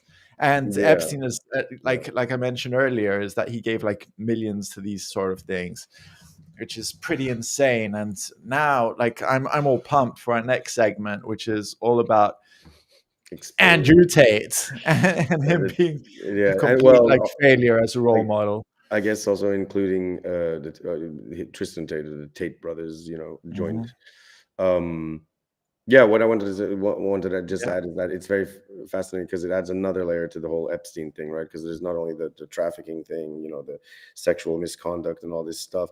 Then there's the financial stuff, which is what Whitney Webb and Glenn Greenwald and others have been trying to focus on, because that's the really big thing. But then below that, you got the science, this science stuff, which is even more weird, right? So. What were you going to say? It's curious, like, how did Epstein get money, like, for this whole like island operation? You know, people can say all they like, oh, he was like getting money from donors, like people who went to the island, but he had the island in the first place. Yeah, exactly. It's like, what? Maybe it was just all. Yeah, maybe it was. They need to follow the money. Yeah. Hold on, I'm trying. Like Whitney Webb mentioned, follow the money trail. It speaks volumes. Ooh, the video's not loading up. Trying to find the video to. There we got it. Okay. Got it. So yes. Anyway, okay. Just to give a bit of a brief overview of what's happened. Recently. Yeah. So Lauren Southern, who has been a prolific sort of right-wing media commentator, amongst others, developing in the sort of emergence. I actually remember her from years ago. Yeah, it was during the emergence of the new dissident right online, like with other individuals, like now with like Tim Pool, and I'm trying to think of other people like Stephen Crowder, I guess, Gavin McInnes, Milo Yiannopoulos, all of these colorful characters that kind of feels like going back to 2008, 2009 all over again, when all these people like came out and started speaking out against like certain topics. Right. And what's interesting is I remember a lot of these people before they became who they became, right? And so Lauren Southern has a very interesting past. So originally she sort of got platformed to a degree. I think it was through streams and stuff like this. She would argue with the likes of Destiny, who is a pretty well-known political streamer who used to stream on Twitch before he was banned, and he was always much more aligned on the left. And it was actually Destiny who you have to blame for the likes of these more toxic and how would you put it, like annoying political streamers on the left, like Hassan Piker and Can Bosch. I just post a picture of go ahead. Lauren Southern? So on the left is Lauren Southern, on the right is Destiny. And there's actually an interesting story between the two of those as well. But she sort of made her emergence through the whole sort of online stream debates, debate circuit and stuff. Was it like about political stuff mainly? Originally, well, this is what people don't remember. I do, because I remember. Was it about like religion or? No. Originally, she was arguing on the behalf of feminism. Okay. And then slowly, what happened was that Lauren Southern, because she was very young at that point, right? And then slowly, what happened is that she then was shifting more and more into the libertarian perspective, into the right perspective, eventually into the. So this was like a trajectory. But originally, her rise was like, okay, arguing on the side of feminism, like what's wrong, and then that's sort of like kind of like opened up her, I guess her horizons. Career. Yeah, her career. I was gonna say her career, right, into all of this. And she also attended a lot of like these protests, similar to like Tim Pool. That's how he made his career now. Did you say television? Was she on TV? No, I said protests. I mean, like she went to like a lot of these protests and things. And I remember her. She was always like on a lot of sites and stuff, right? Yeah, and at one point, because she's Canadian, So at one point she was picked up when she started getting more onto the right-wing side of things. She was picked up by Rebel Media, Rebel News. It was so like people usually say it was the equivalent of like a Canadian InfoWars because it was established, and Gavin McInnes was also on there too. So Rebel Media, Rebel News, she was like a commentator. There were other people, and then Tommy Robinson. This is another character that doesn't come into play here, but I did like Gavin McInnes. It's been a while since I've actually seen anything related to him. So he originally established Vice. Did he? I didn't know it was him. Yeah, and then he kind of like had to step down, and then Vice is now what it is today. But before it was very, very different, very, very different. So he talks about this prolifically. I'm a bit confused. I'm a bit confused. You mentioned Lawrence Southern was all for feminism. Then we're talking about, Gavin McInnes, who is like super manly men rights, who has like Rebel News. No, So Vice is very. How should I say? It's very socially aware, liberal. It's like on the ground news, like looking into stuff, how it is on like different. But much more postured to the left. Okay. It wasn't the case before. And then the thing is, like, that's why not that it was on the right, but I'm just saying even if I don't really see McInnes as being on the left, but that's how his platform. No, he's not. He's very much on the right. But that's what I thought. But this was a long time ago. This was way before Gavin McInnes even got into the all of this stuff. So everyone has a very interesting background. That's all I'm saying. Like even if you look at what's her name, Candace Owens, same thing. Started off on the left, was arguing for the sake of and then all of a sudden, whoop, it's just interesting to see the trajectory of a lot of these people, which is fine. You change your mind over time. So anyway. She was Lawrence Southern was Gavin McInnes, by the way.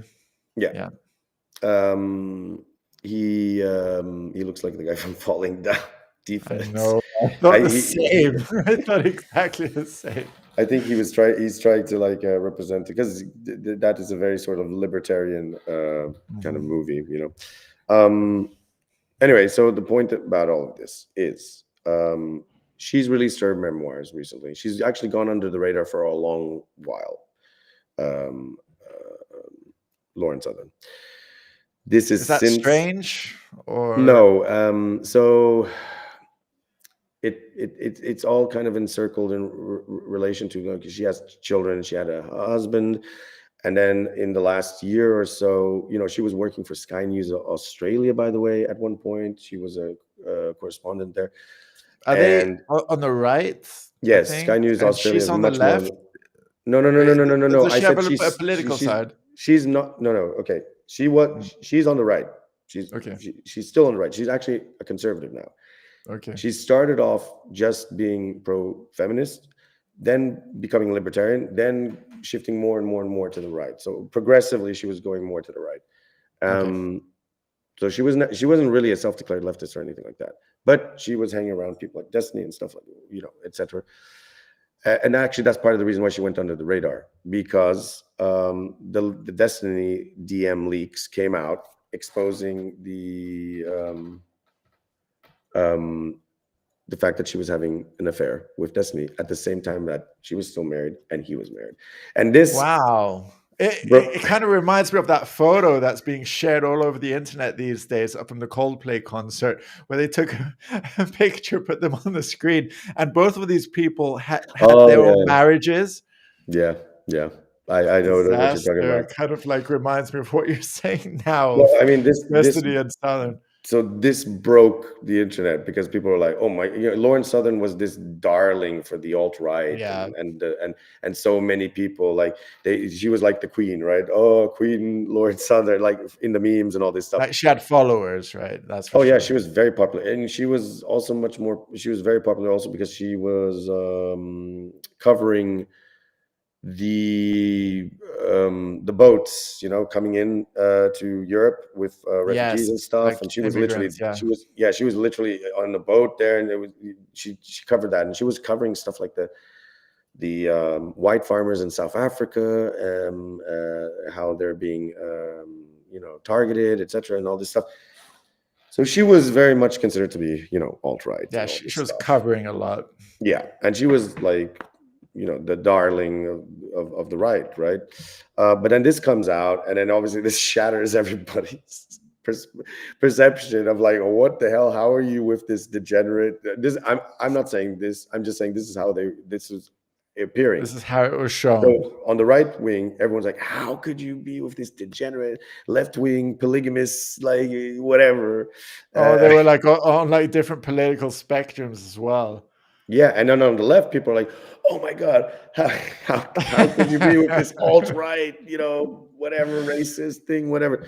So this was like really a shock. Everybody, no, because if you, I mean, the DMs and everything are, oh my God, it's really like she was in love and everything.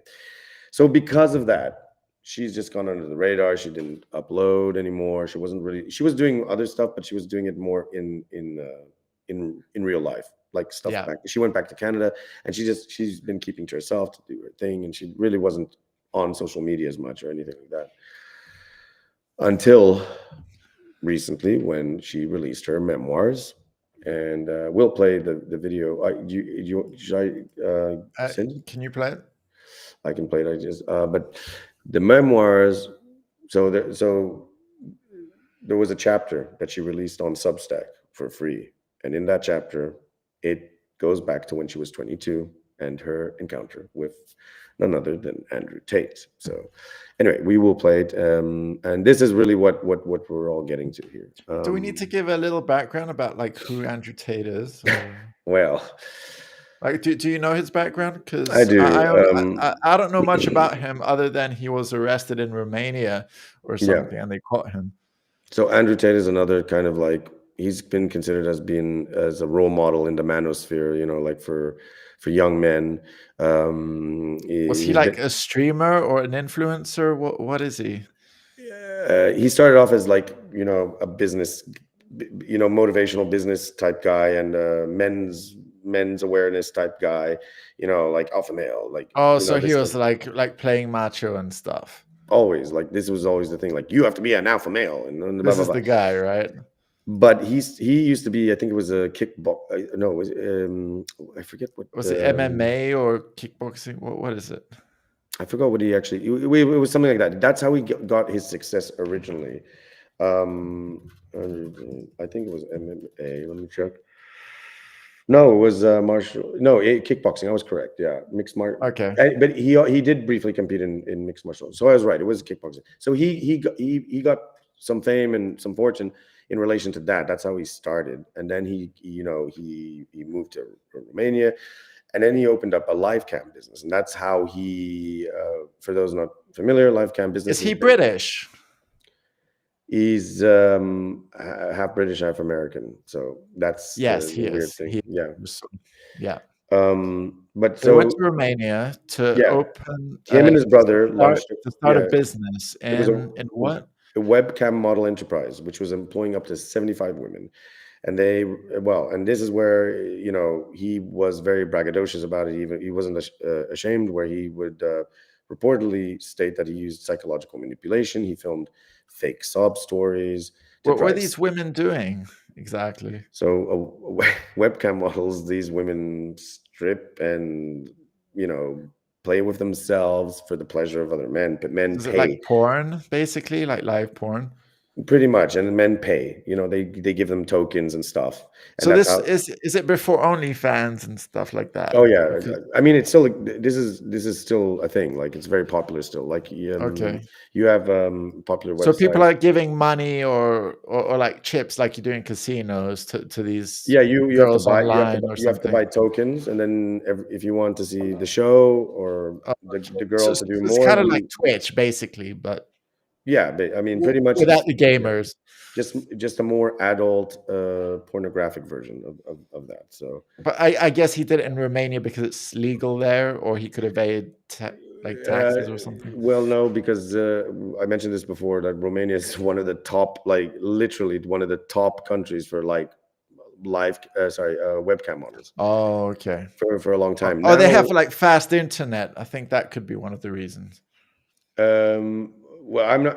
At the end of the day, it's just because I guess because a lot of women or girls are looking for quick money and stuff, and then it's just very easy. Like it wasn't only in Romania; it was also in Ukraine. Yeah, a lot of these countries where you have a lot of beautiful girls, they tend to be exploited for this type of thing. And a lot of them end up doing it themselves because it's just there's no other opportunity. So for them, it's just like, okay, just do this.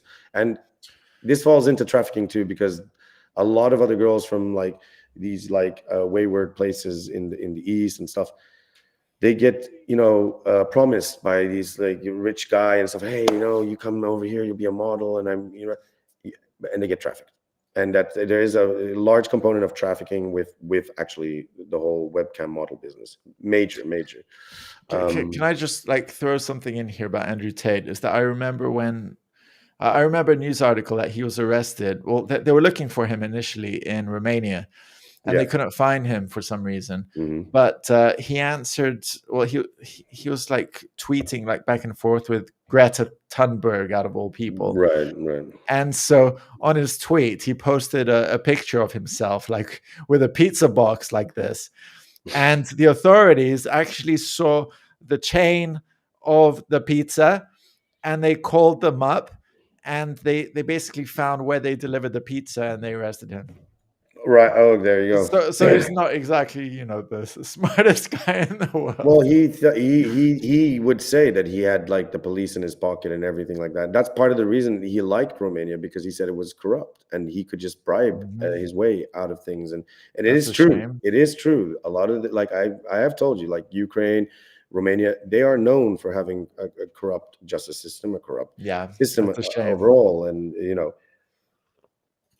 and the thing is that he took advantage of that, right? So that's why he felt like he was unstoppable, right? Yeah.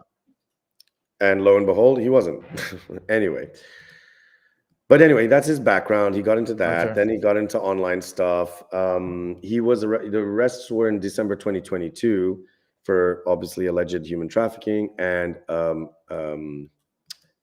was he also like very, very rich from all of this? Oh yeah, he was making a lot of money off these girls, like a lot of money. And he was saying that he was back then. He was very bragging. Proud. He has like 33 cars. This is the most expensive car. He made a lot of money, obviously, off the kickboxing and all this stuff, but also, like I said, from the webcam modeling stuff, he was even saying that everything he was doing was a scam for these people. And the irony is that he comes from that background of promoting what he would say is degeneracy, for the young man, for the man. You have to be a man. Does he brag about it, like having done that? Yeah. But that's the irony. He became a role model for like the alpha male, being a man, not reducing yourself to porn and all this. But meanwhile, he is the peddler. He was the peddler. You know what I mean? Hypocrisy. Anyway. Here's the thing that I need to point out, right? That most people don't understand, and it's the case that can be made in with most individuals who proclaim to be something, but then when you look at something before, you're like, and we're not talking about like this was a long time ago. That's the claim. Oh, it was a long time ago. No, like you did that, are proud of it, and now you're claiming to be the righteous person. This is the disgusting thing. And so it's okay to change. Everyone has the right to change. But if you're literally, piggybacking off that and saying like, oh no, I was smart. I was, I did that. Like, I don't care. And then meanwhile, you're telling people like how to be men. And then you have like a whole,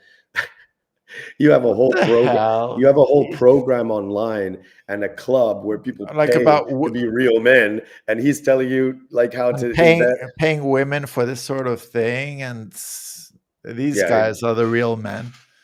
Anyway, so you already he's taking advantage of women, and you already get a bit of a picture of like what the type of person this is. And like I said, in the arrests were in 2022 for alleged human trafficking for grape.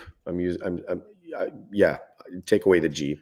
And forming forming an organized crime group aimed at sexually exploiting women, with 7 named victims plus allegations involving minors. Because here's oh the my thing. God. Here's the thing. And I didn't know about that. I did not know about that. I have some video, like clips. Well, I haven't looked for it, obviously. That's why I don't know. No. I mean, I have some clips where he slips up and he even says, like, if she's 15 or something. And this is where, anyway, let's play this video, which goes into it, which is interesting.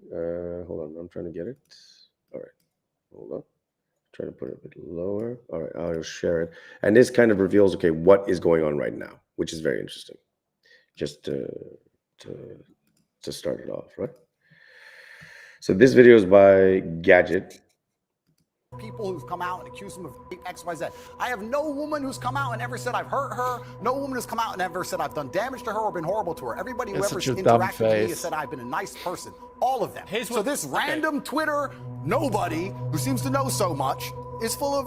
All right, you've responded to her. He was on Piers Morgan.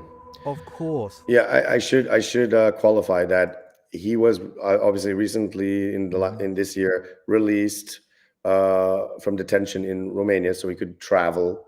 Something to do about his sick. They were using the whole thing of our sick mother, sick father, or something.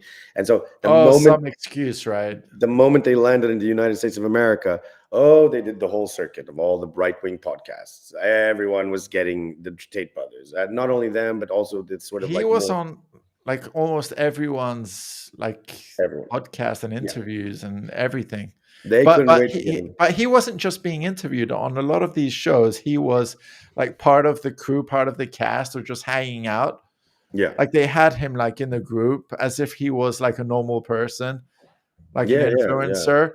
And this guy's a criminal. Okay? He's defended by a lot of people like Candace Owens because her husband is very close friends with him. And they have a history since the UK. Like this, Candace Owens, is that a politician? No, Candace Owens is Who's that? The conservative commentator. She used to work for the Daily Wire. Remember, she also associated with Kanye back in the day. When if you look her up, you'll see who it is. Candace Owens. Yeah, she got married. Yeah, so she again. That was another case where I said that she started off as a leftist, and then she entered into the sphere as a right winger. But this was over a period of time. Yeah, now I remember her. So a lot of people are sweeping for the Tate brothers. A lot of people are sweeping, especially a lot of the people in the sort of investor, financial, motivational sector too, because for some reason, and here's the thing, CoffeeZilla has exposed the Tate brothers. Like we're not going to show his video. How many brothers does he have? Does he have 2? Yeah, but it's him and Tristan, the main ones that are involved in these. Okay, in these so it's those the other one is not involved in these. Is Tristan the guy on the left to him? Yeah, he looks exactly the same as him with hair. He's the more posh version of Andrew. Let's say, put it that way. They come in like all different flavors. Yeah, I mean. What was I saying? What was it? So they're doing the tour, right? They're going around, they're doing all this thing, and everybody's sweeping for them lately, which is kind of disgusting because there have been people who have been critical saying like, wait a second, we have to watch out about, aligning with these guys because they're not really representative of conservative values and this and that. So there's this. No. Well, I mean, like, and CoffeeZilla, like I said, exposed a lot of the scams they were doing with crypto and all this Hustler University stuff, and how they were just taking people for a ride, their members, and all these things, and the war room. Take advantage of all their followers, like rug pulls and. And I have his clips, but the thing is they're quite long. So I would recommend people check out CoffeeZilla's exposés on the Tate brothers. And he's done 3 videos at least already about this now. And he's he goes hard. The Tates don't like CoffeeZilla. Originally they did, but then when he went after them and exposed their crypto scams and all this stuff, they didn't like him. And he does the usual. He just starts screaming like a little child because, that's the funny thing about Andrew Tate. He claims to be a man, but as a man, he has no emotional control, and he's just screaming and blabbering and everything, and he can't just, act like he looks like a boy having a tantrum. So, I do like CoffeeZilla. I mean, he basically uncovers all these scammers. He exposes them for what they are. Oh, wait, hold on a second. What's going on here? Especially when it comes to crypto. I mean, there's so many scammers. I'm not saying like Bitcoin is a scam, but a lot of the people who meddle with altcoins, shitcoins, and they just like take advantage of the whole thing. So I'll play this through, and then yeah. This was a lie at the time of this interview in 2022, but now in 2025, boy oh boy, does it age badly. And now yet another woman has accused Andrew Tate of a crime, said he did hurt her and rape her. And that's what we're going to get into. This is dark. Are you going to say something about this latest Lauren? allegation against Andrew? He's going to bring it up. I think it's better for him because it out of gives his own mouth. I don't want to say anything. It gives the context better. So I've already presented now like who they are. And sure. Andrew Tate comes from Canadian political influencer Lauren Southern. In her book that was released during the week, Lauren spoke of her experience with Tate at what she was told would be an investment meeting in Bucharest. Before we look at the version of events she described in her book, there's a few things I need to establish. Firstly, it's important to note that Lauren released the chapters detailing her time with the Tates in Bucharest for free in a separate Substack article. She says she decided to do this because she did not write them to profit off their contents, but because they are part of her story and they are true. Remember that. This is going to be important for my argument later on. Please remember that. Next thing I need to make clear is that I know for a fact that these allegations haven't just come up now out of the blue. I personally have known about them for a long time. I've spoken to people who told me a long time ago that they knew of them not long after the time of the alleged assaults in 2018. You've never heard me mention this because Lauren herself had not yet come forward. To be clear, I've never spoken with Lauren Southern about this or anything for that matter. Although Lauren has until now never in detail spoken about these allegations publicly, she has alluded to them, like in this podcast from May of 2022. All right, so the creator of this video is corroborating that he knew about this already, along with other people who will also be mentioned. Okay, that's the creator of this video. Which is interesting because that's a big order, a tall order. How did he know? He doesn't know Lauren Southern, but by association with other people and stuff. Okay. Maybe she told someone who told him, or this is like known. This was known, but it was never publicized, reported on. Well, Lauren never publicized it or anything. Well, maybe a very few people knew about it, or people were talking about it. But she didn't publicize it. This is the first time she's publicizing this, and she never publicized it. And perhaps she only spoke about it within private, in private circles. So, okay, here we go. Many months before the Tates would be arrested for human trafficking and other crimes in December of that year. Dude, I gotta be real. There is so much I haven't said. Like I got heaps and piles of things I haven't said. I don't like drama, but there's so many of these people. You gotta speak up. This is the drama cast. And maybe I should have talked about a lot of the stuff that I went through earlier, and I kind of regret that. But there's a lot of cult-like dynamics in the dissident right, like a lot of cult-like dynamics. Like I got lied about so much. Literally, not even because I said I was going to go after anyone. I was like, you know what? You guys keep doing your weird Epstein shit. And I'm going to leave, and I don't want anything to do with you people. I'm not even going to say anything. And they felt the need to destroy me because I knew too much. Dude, people are fucking human trafficking in the right wing. People are complicit in this shit. Thank you. There is so much going on behind the scenes that is sick and broken. And if they are terrified of people like me who know about it, they're terrified of me speaking up. And the only reason Lauren, should we just make a documentary is because they have threatened my fucking family. So you always see this. All of these people, all of these women are basically kind of like right-wing commentators online, right? And this one that is agreeing with Lauren, interestingly enough, she was a newcomer to the scene, maybe like a couple of years ago or so, but she's agreeing with her. So that means that she even has. So here's the thing. That's the thing, because I have a question. Was this after she met? Was this after Lauren Southern met Andrew Tate? This video. This video is way after. Yeah, way after. So this is before she went below the radar and everything. Because she's talking about like human trafficking and all these people, like 70. Well, before we mention that fucking Epstein, Andrew Tate, like had a human trafficking like ring, call it like business, whatever you want to call it, like in Romania, like 75 women like on cams and stuff.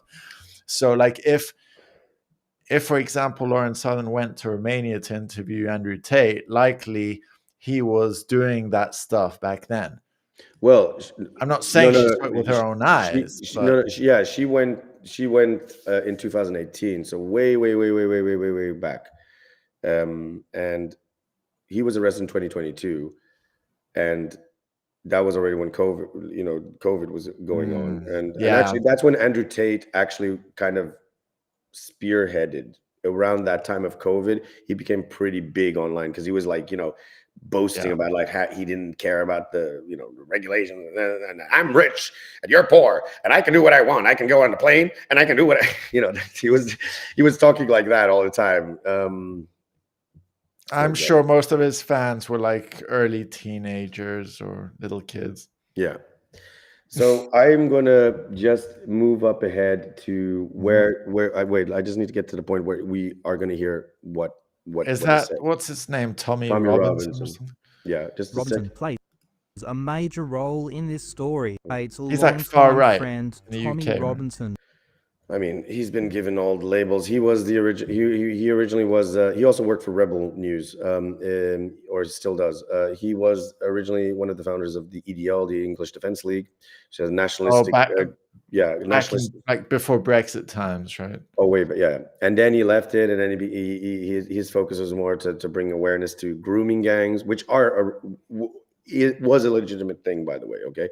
So, wait, he was bringing like attention to grooming gangs when he's with Andrew. No, let's just watch it, dude. I know this is the thing. I know it's what he's saying. It's just like blows my mind. Like what they're saying and what they're doing is like two different things. He's the key guy in the UK who was making noise about grooming gangs, particularly of a particular religion, because it was prolific from within these places. And the thing is, he wasn't making it up. This is legitimate. Like this was even like put through in the parliament. Are we talking about the same religion, by the way? I mean, there's one mainly talked about in the UK, like more than others. That's for sure. And they were of a Muslim. They were Muslim. Now the point is, this is not some like fairy tale or conspiracy theory. This was obviously grooming gangs they're not only a section to like Islam to Muslims, right? But this was going on. This was going on. It was kind of running rampant in certain particular areas. He was trying to bring awareness of that. It was taken to the parliament. It was proven and exposed even. But whatever. No. So this is the thing, right? But you make a valid point. He brings this stuff up, and now we're getting because he's very good friends with Andrew Tate. By the way, disclaimer: we're not against any religions. We're just no. We're just reporting stuff. I'm just reporting exactly like what was what happened, the scenario.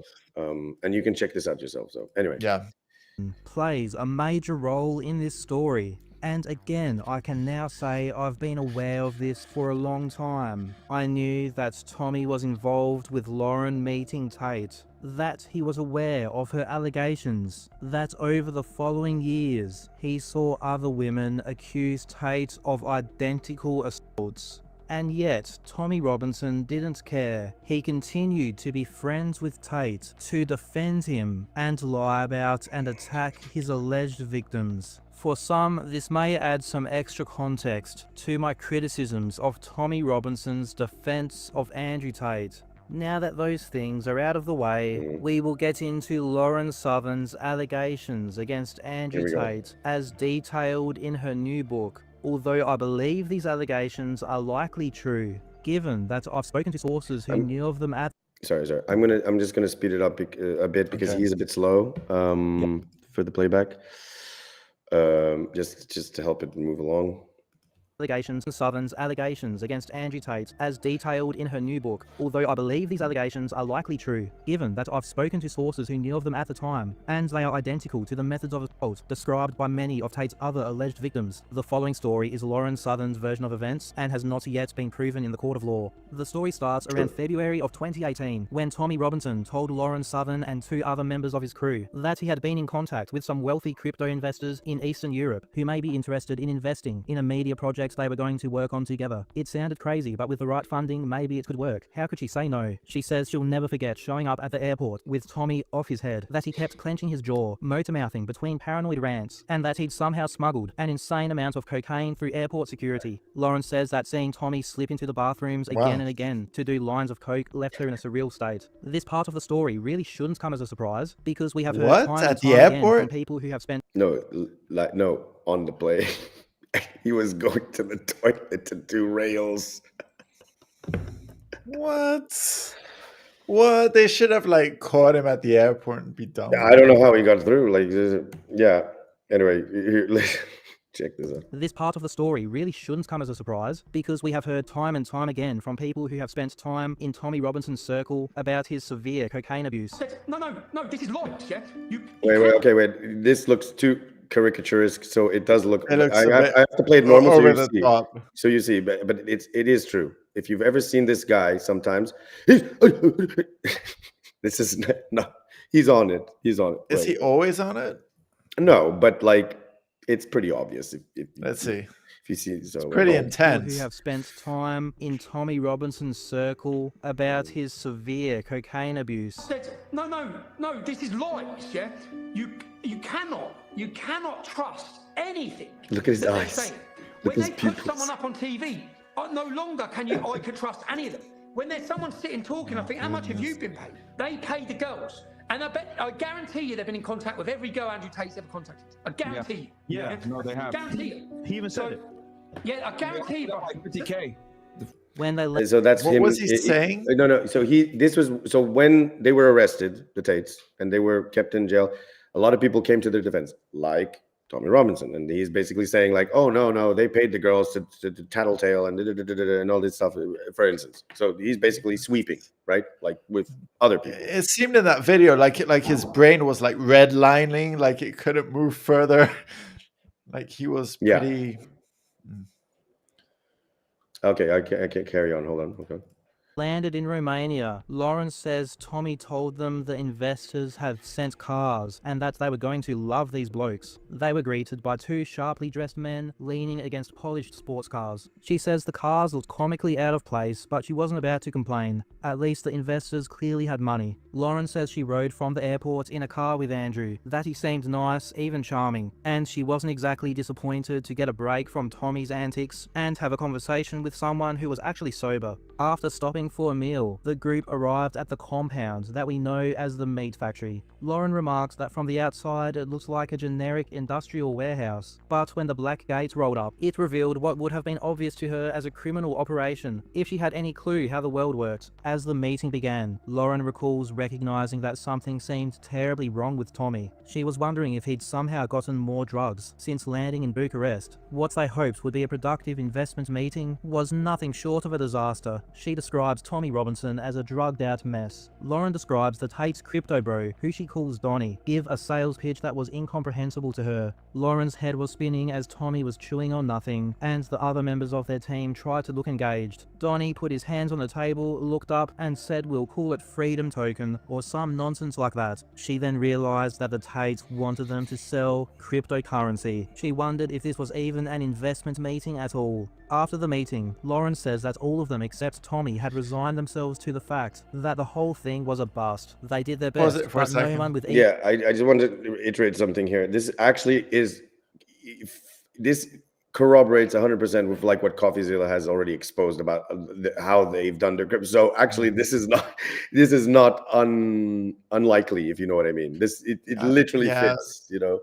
This kind of thing pisses me off to no end when you get influencers making some sort of like shitcoin rug pull, where they tell all their followers, "Oh, invest in our coin. You know, the money's going to go up," and then it goes a bit up. More people invest, and then afterwards. The people who have set this up take away everybody's money and turn it into something else, into real money.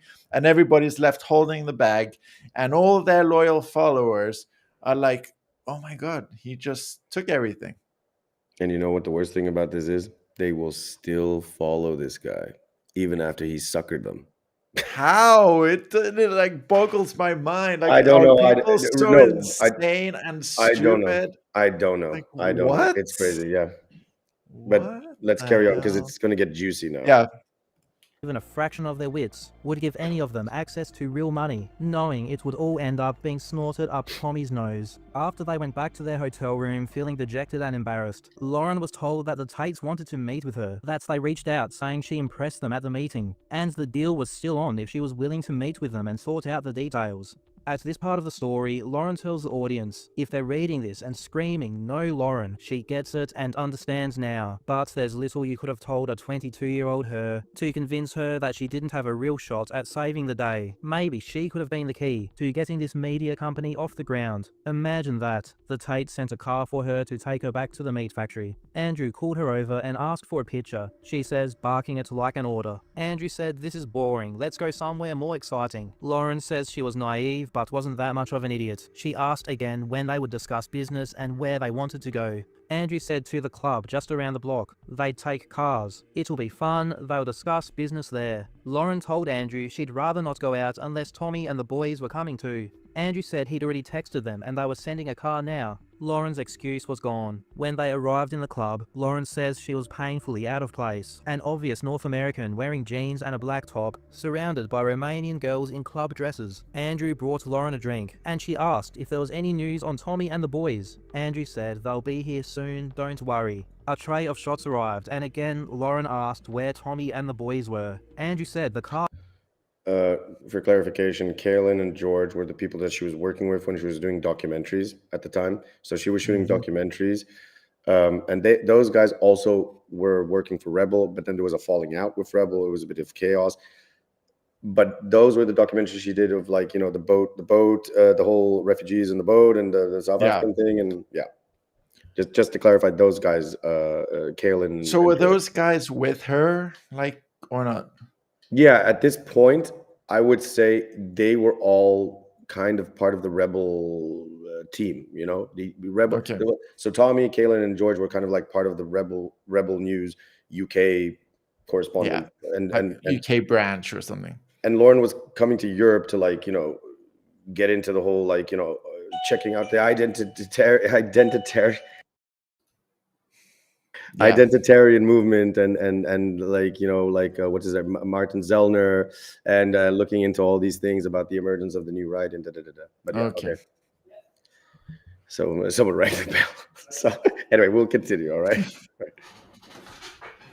Cars just arrived, and they were on their way now. Lauren says she gave in and had a shot with the rest of the group. Despite having just the one drink and the shot, Lauren says she found herself feeling surprisingly intoxicated. Over a drink, Donnie the Crypto Bro explained their entire operation to Lauren. A series of pump and dump crypto schemes raking in millions. It was basically all illegal and something they couldn't pull off in the US. Donnie brags that they had the police there wrapped around their fingers. Lauren recalled Andrew saying almost the same thing back at the meat factory. And this checks out. Leaks from Andrew Tate's war room from around this time have revealed that Tate was engaging in these types of crypto scams around this period. So yeah, the guy who owns this exchange is war room only, guys. The guys who owns this exchange is straight fucking gangster. So if you Google up, you'll notice that the Bulgarian government, they seized about, I think it's billions of dollars worth of Bitcoin from some criminal guys, and they did that because the guys were trying to sell the Bitcoin through an exchange, so they've made their own exchange now. So this is basically a mafia exchange. So all the mafia guys are going to be fucking around with all their money in here. Because this exchange don't give a shit where the money comes from. It's all just shady underworld shit. But the BOA coin that they've launched, they're going to pump hard. So get the coins free now because they're completely free. this exactly is like the secret sort of communications that he would put in the club that you would have to pay to get access, and you have to pay like thousands for. So you imagine all these silly impressionable men who are thinking like, yes, idiot subscribers, I'm gonna so be they rich. can like hear this message and like buy into this shit and put their money there like fucking idiots, expecting that exactly this coin is gonna like increase, but don't tell anyone, and it's between us, and it's like only the mafia guys and the elite know about this. Exactly. All right, we're I getting mean, just the way he's talking about it, like you can't really. We're getting to the crux of it, though. By the way, I want to ask you something. They keep referring, like the person from this channel keep referring to the meat factory. What is this meat factory? The meat is factory it where he has those women? Well, it's kind of what he the refers stream? to his main compound thing. It's just he calls it Like the an meat factory. HQ or something. Is Yeah, that it? basically, yeah. All right, I'll carry on because we're getting to the crux of it. Yeah. It's going to go up. So they've got some things going on. It's going to go up. I'll let you know when it's probably. They'll tell me when a good time to sell is.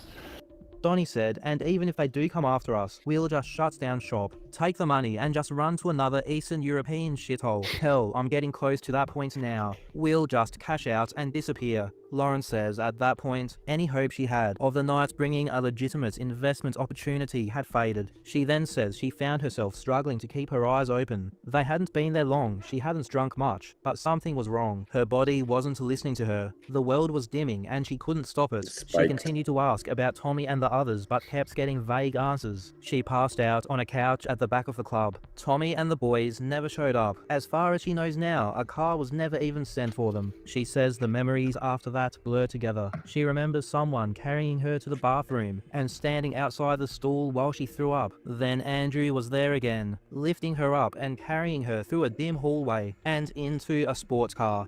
So that chapter seems to insinuate that Lauren Southern believes that Andrew Tate drugged her. She doesn't explicitly say this, but most are taking it this way. Of course, I couldn't possibly prove if this happened, so I'm not making this allegation myself. I should note that at least one of Andrew's alleged victims in the UK also alleges that he drugged her. The next chapter of Lauren's book, which also is available in the free Substack article, is where things get a lot darker. Lauren talks in the book about being sexually assaulted by Andrew Tate without wanting to give a detailed account. She says he carried her into the hotel room and into bed. She remarks that she was incredibly intoxicated. He kissed her, she kissed him back briefly. Pause. Yeah, what? Can you rewind that like 10 seconds? Hold on. Just a bit. I want to hear it again because I think it's important.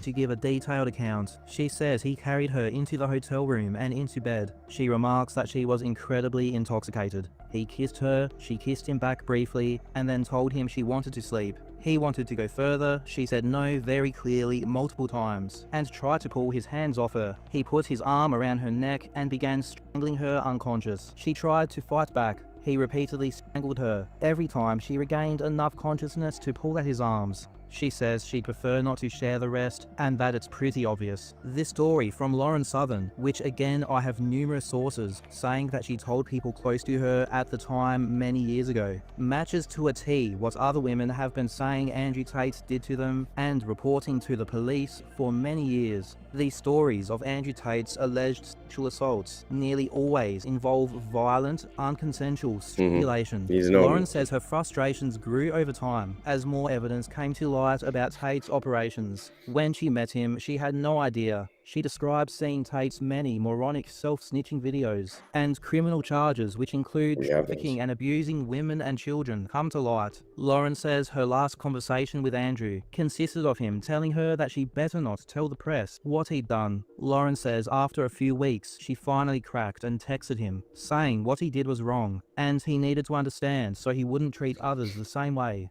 Today, as I'm recording this, the New York Times released an article about this, and they say they have seen these text exchanges between Lauren and Tate. Lauren says Andrew eventually apologized to her for making her think badly of him. She says the apology only came after a barrage of anger and veiled threats. If they are terrified of people like me who know about it, they're terrified of me speaking up, and the only reason I haven't spoken up is because they have threatened my fucking family. So I have not spoken up, and I probably should.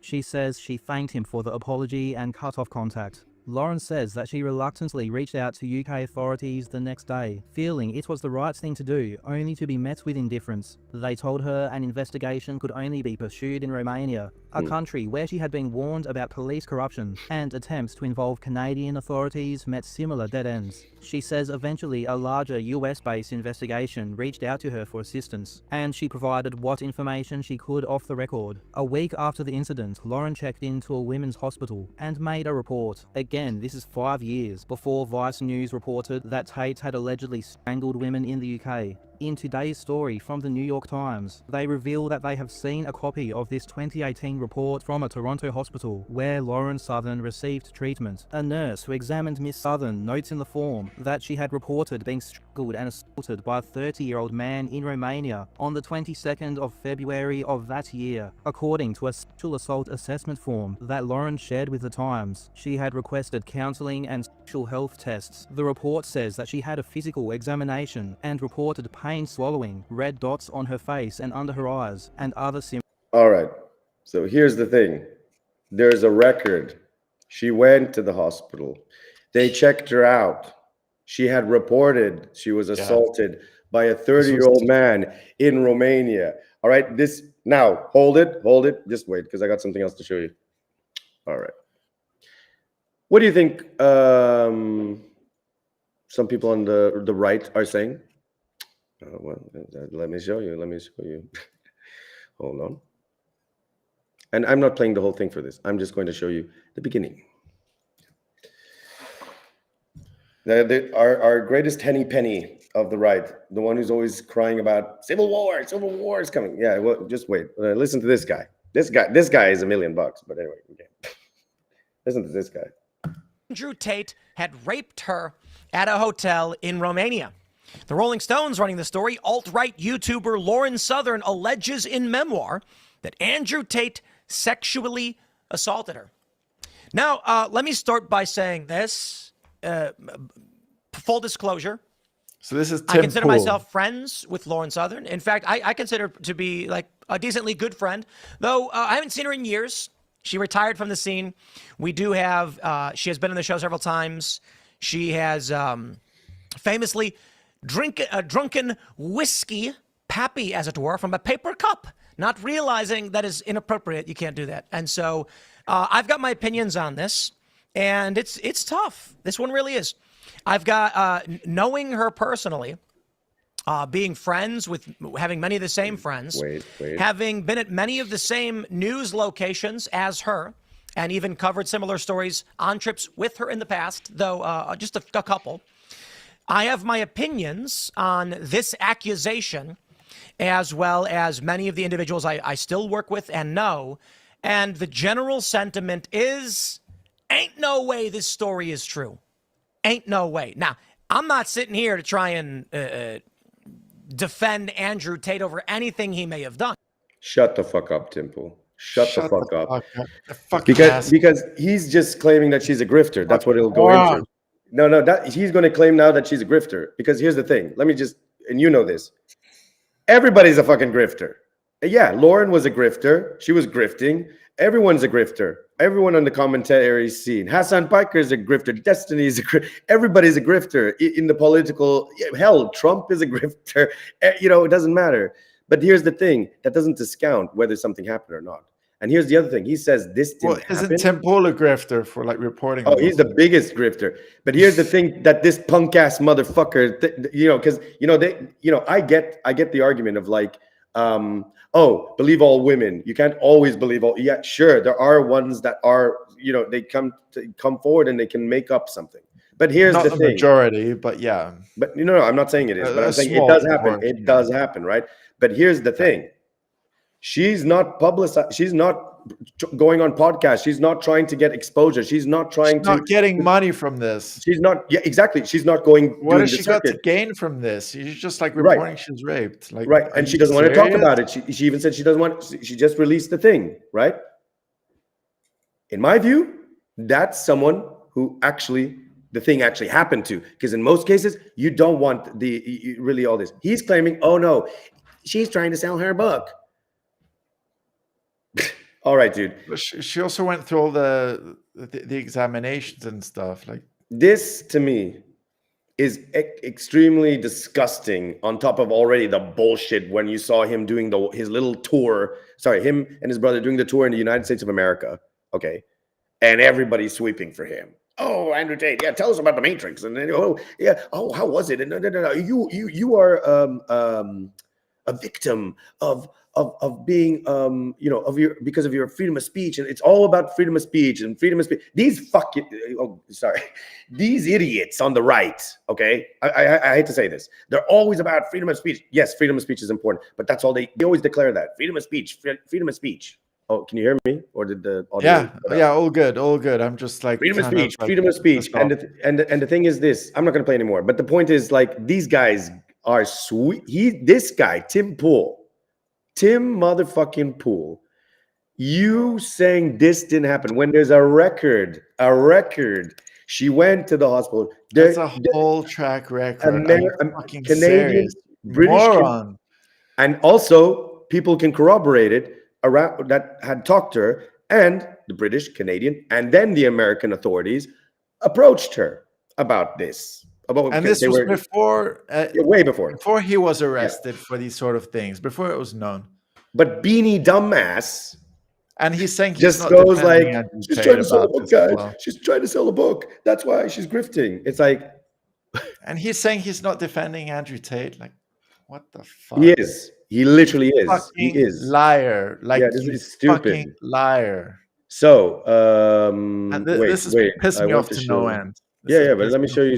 Because like these sort of people, like, who are reporting on the news all the time, do you know how much shit they're getting?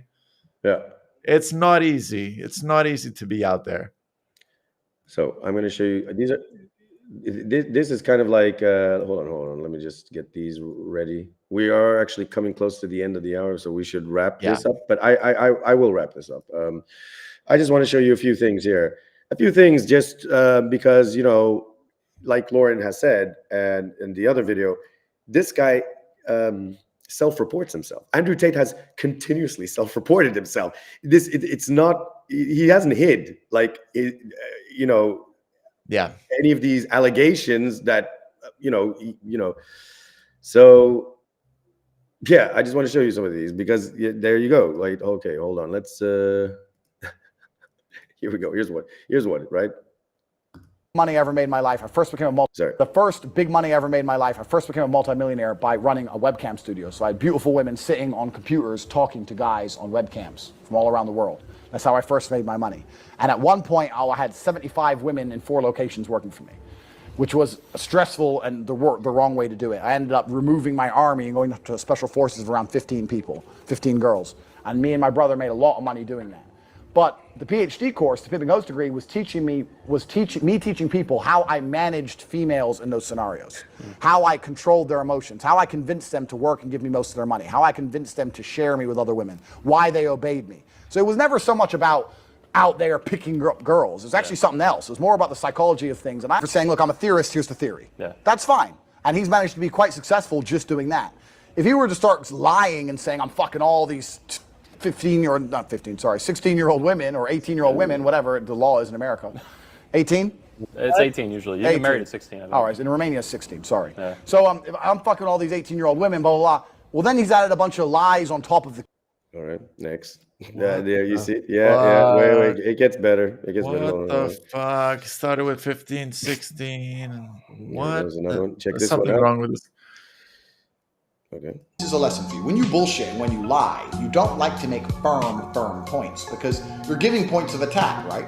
If you make a firm statement, it can be firmly debunked. Is it true that you and your brother made money from video chat studios? No, that's not true at all. That's not true at all. I first became a multimillionaire by running a webcam studio. So I ran a webcam studio. I used to run a webcam business. We just start fucking hammering the webcam game. And over time, I just built up this big little empire of webcam girls. At one point, I had 4 locations, 75 girls working for me. How long ago was your webcam business? Yeah, so I stopped having any involvement with it. I think 8 to 9 years ago I stopped. It was a long time ago. It was at the early stages of the internet. When Corona came, I scaled it back up, right? Because Corona came, it was locked down. My casinos were closed, so I lost an income. I was making $500,000 a month from casinos. That closed because they're physical locations in Romania. That closed, and I thought, well, everyone's at home bored. Let me get the webcam going again. So I got 20 more girls online. We scaled that back up to $300,000 or $400,000 a month. So I got back into the game hard. I helped the girls set up accounts. You start with a girl, you download OnlyFans on your phone, you take her ID pictures, her name, everything it takes to verify the account. You verify the account on your phone and you control the account. So you are now in charge of her OnlyFans. The girls would sit there fully clothed. They're sitting there with their tits out on a computer. I had naked girls sitting on the internet talking to guys, just laughing and doing this, their titties out. So I actually think that webcamming and girls as a whole is closer to therapy than it is porn. Truly, these men are completely miserable, and the only joy they have is logging into that website. So I don't think I did explore. Okay, well, you're getting the full picture there, and maybe just one more to just highlight. Wow, what a this one is really great. I think even CoffeeZilla showed this at one. But anyway, this one's great too. All the drama, she's got to have all the dreams. We were talking about soul walking. Everything has to come from you, all of it. She should have no outside influences on you at any level. Can you talk a bit about that? About how the restrictions and the boundaries you put on a woman in terms of who she can talk to, where she can go, these kind of things. Yeah, absolutely. So you have to be very careful with this, and I'm very careful when I talk about this because I don't want anyone to be autistic about it, right? But if you really want to truly soul walk a chick, she's yours. And when I say she's yours, I mean she's basically with you, her family, your family. That's basically it, right? If she has like a really strong social circle and she really insists on seeing them, they're going to have a big influence over her. And it is in your best interest to get her away from that social circle. So you're trying to like cult. Right? You don't want her out, whoever saying whoever. And then women can't shut the fuck up either. They'll talk your business. They'll give their side of the story only. You're a bad guy now. My husband wouldn't do that, even though the bitch is lying just to try and flex. You know what I mean? It gets in their head, right? So you have to try and isolate them from those things. And the things we've talked about thus far, like selling a dream, adding excitement, her never catching you slipping, all these things tie into isolating her and keeping her away from the outside influences. Dude, this is like legitimately like what cults do. Yeah. Anyway, that was it. I wanted to just expose, and there's a lot more. You can find him self-reporting, and there's leaks of it. Like he's just, he is a piece of work. So it beggars the question whether those allegations were true or not, and whether or not there's more to look into with this guy. Because as we he's know, a total piece of shit. Like what I want to tell everyone out there, like, yeah, be careful of what fucking role models you follow. Yeah, I mean, you want to follow this criminal who like exploits women? Is that what being a man is? Edge, we do have to be careful about what we Okay. you know what I mean. No, it's okay. You're fine, but I just don't want to go too far that we could like. All right, but you're right. You're gonna hold back. Okay, I just want to say that people should be careful about what role models they follow, and so it aligns into what they believe in. Like what is right, what is wrong. It's kind of obvious. I mean, what else do I need to say? Like this is a guy who pins himself up as the alpha male, the role model for all young men to be real men, and he's telling you how to treat women at the same time that women have come forward, and he clearly shows that he doesn't see women as women. They're just objects. And he says that's how to be a real man. And yet the guy, he's always having a tantrum. He's always screaming, Andrew Tate, and whatever. And sounds like a little boy having a tantrum. And like a little boy, he's very excited and happy to say that he made millions off exploitation of not only lonely men, but also women that he isolated to strip and whatever for his crazy ass webcam thing, which he'll later on, being a conservative, conservative values. I have conservative values. I was brought up by my conservative dad, and I'm on the right. Yeah, conservative values where you're exploiting people and you're promoting, and exploiting his followers with all the crypto scams. Well done. This is the hypocrisy. This is like by the way, it's on everyone. Both sides. It's on both sides. On both sides, you get this hypocrisy. like Hassan Piker. I'm a socialist. Meanwhile, you're in a goddamn $1 billion mansion in LA, bro, and buying shut the hell up. And this is what the kids they're consuming this, because actually one thing I have to show. Where's the Tim Pool thing? Oh crap! I lost the Tim I also Pool. want to say, just because someone has money doesn't mean they're respectful. We're wrapping it up, folks. Don't worry, because we're already over the mark. I just need to find again that Tim Pool video. Give me a second. Oh boy, where's the Tim Pool video? Yeah, here. I just want to show you the mentality of this, like, of the people again. Wait, I'm not going to show you the video. I want to show you the comments under Tim Pool's video, just so you understand. So yeah, she had an affair with Destiny. It was leaked. She didn't leak it. Destiny did. It just came out, and the whole thing, and it was very embarrassing and stuff and whatever. And she went, right, Lauren Southern, right? Look at these comments. Is this from Tim Pool's channel? From his video. Look at these. Look at these comments. Right? Can you see him? Right. Can you zoom in a bit? I don't know. Hold on a second. Hold on. Is that better? Yeah. Lauren slept with Destiny and said he had a beautiful mind. I disregard anything she says. Oh, so if she was sexually assaulted, you disregard anything just because of? I mean, how stupid. All right. Here's the next one. Has that got anything to do with it? Lauren Southern slept with Destiny and proclaimed her love for him. I don't care what she says.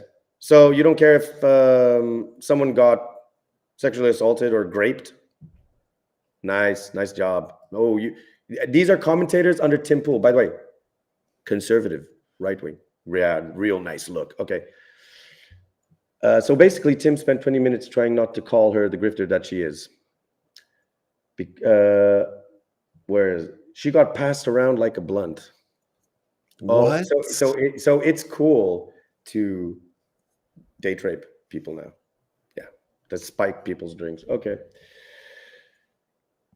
Considering the fact that she has passed herself around the podcast space, I highly doubt she said no to Tate. What are you talking about? I mean, it's drugged, strangled, and R-worded, and then she does nothing about it and doesn't hate him. Okay. Newsflash, she did try to do something about it. What's going on here? Wait. Anyway, it's just stupidity. She did try to do something about it, but they wouldn't do anything. They wouldn't do anything because it's like the British authorities said that you have to speak to the Romanian police. Yeah, good luck in the whole other story. Why else do you think that there are so many I mean, this started back in the early 2000s. So many of these webcam these sort of studios and stuff in Romania because they were illicit. They were, anyway. So there you go, folks. It's terrible. Like Edge said, terrible. Don't listen to these people telling you how to be. Like, you have to be like this to be a man, or you have to be that and that, because they don't know. They're stupid. They're dumb. They're not role models. Yeah. They're the worst type of role models. And let me tell you guys something. We're not here to tell you what to think. You can think about this for yourselves. Like, it's pretty self-explanatory for me at this point. I mean, like, what else is there to say about this? Yeah. No, to me as well, 100%. Because the thing is, like I said, the obvious point here is that they're saying that, oh, she's trying to sell her book. But the point is, she's not going to podcast. She's not going out there. She doesn't even explicitly try to make a thing. But she's not pushing this. People can corroborate. There is a record of this. Medical record. The authorities know about this too. So anyhow, and with that, I guess we come to an end because we've already pretty intense. Yeah. So yeah, just to remind you guys, please subscribe on YouTube and follow us on Rumble and on If Kick. you're on there, yeah. Mm-hmm. Our social media is on X, Instagram, and Discord. And we keep releasing videos and clips all week. So, please have a look at them. Mm-hmm. And, your support means a lot to us. Indeed. And, hopefully you all have... Oh, tune in on Friday because that's when we do the news roundup of the headlines over the last week. And that will Friday around 5 p.m. CET. Roughly. Yeah, exactly. And be on the lookout for clips and also some videos that we're uploading. They're coming up soon. So so hopefully you enjoyed this a bit of a wild, wacky Wednesday. Pretty intense. A pretty intense day. Even though we talked about two main topics, I mean, it was intense as hell. Yeah. So everyone, right. we all hope you are good to one another and be safe out there. Yeah. This was NTV.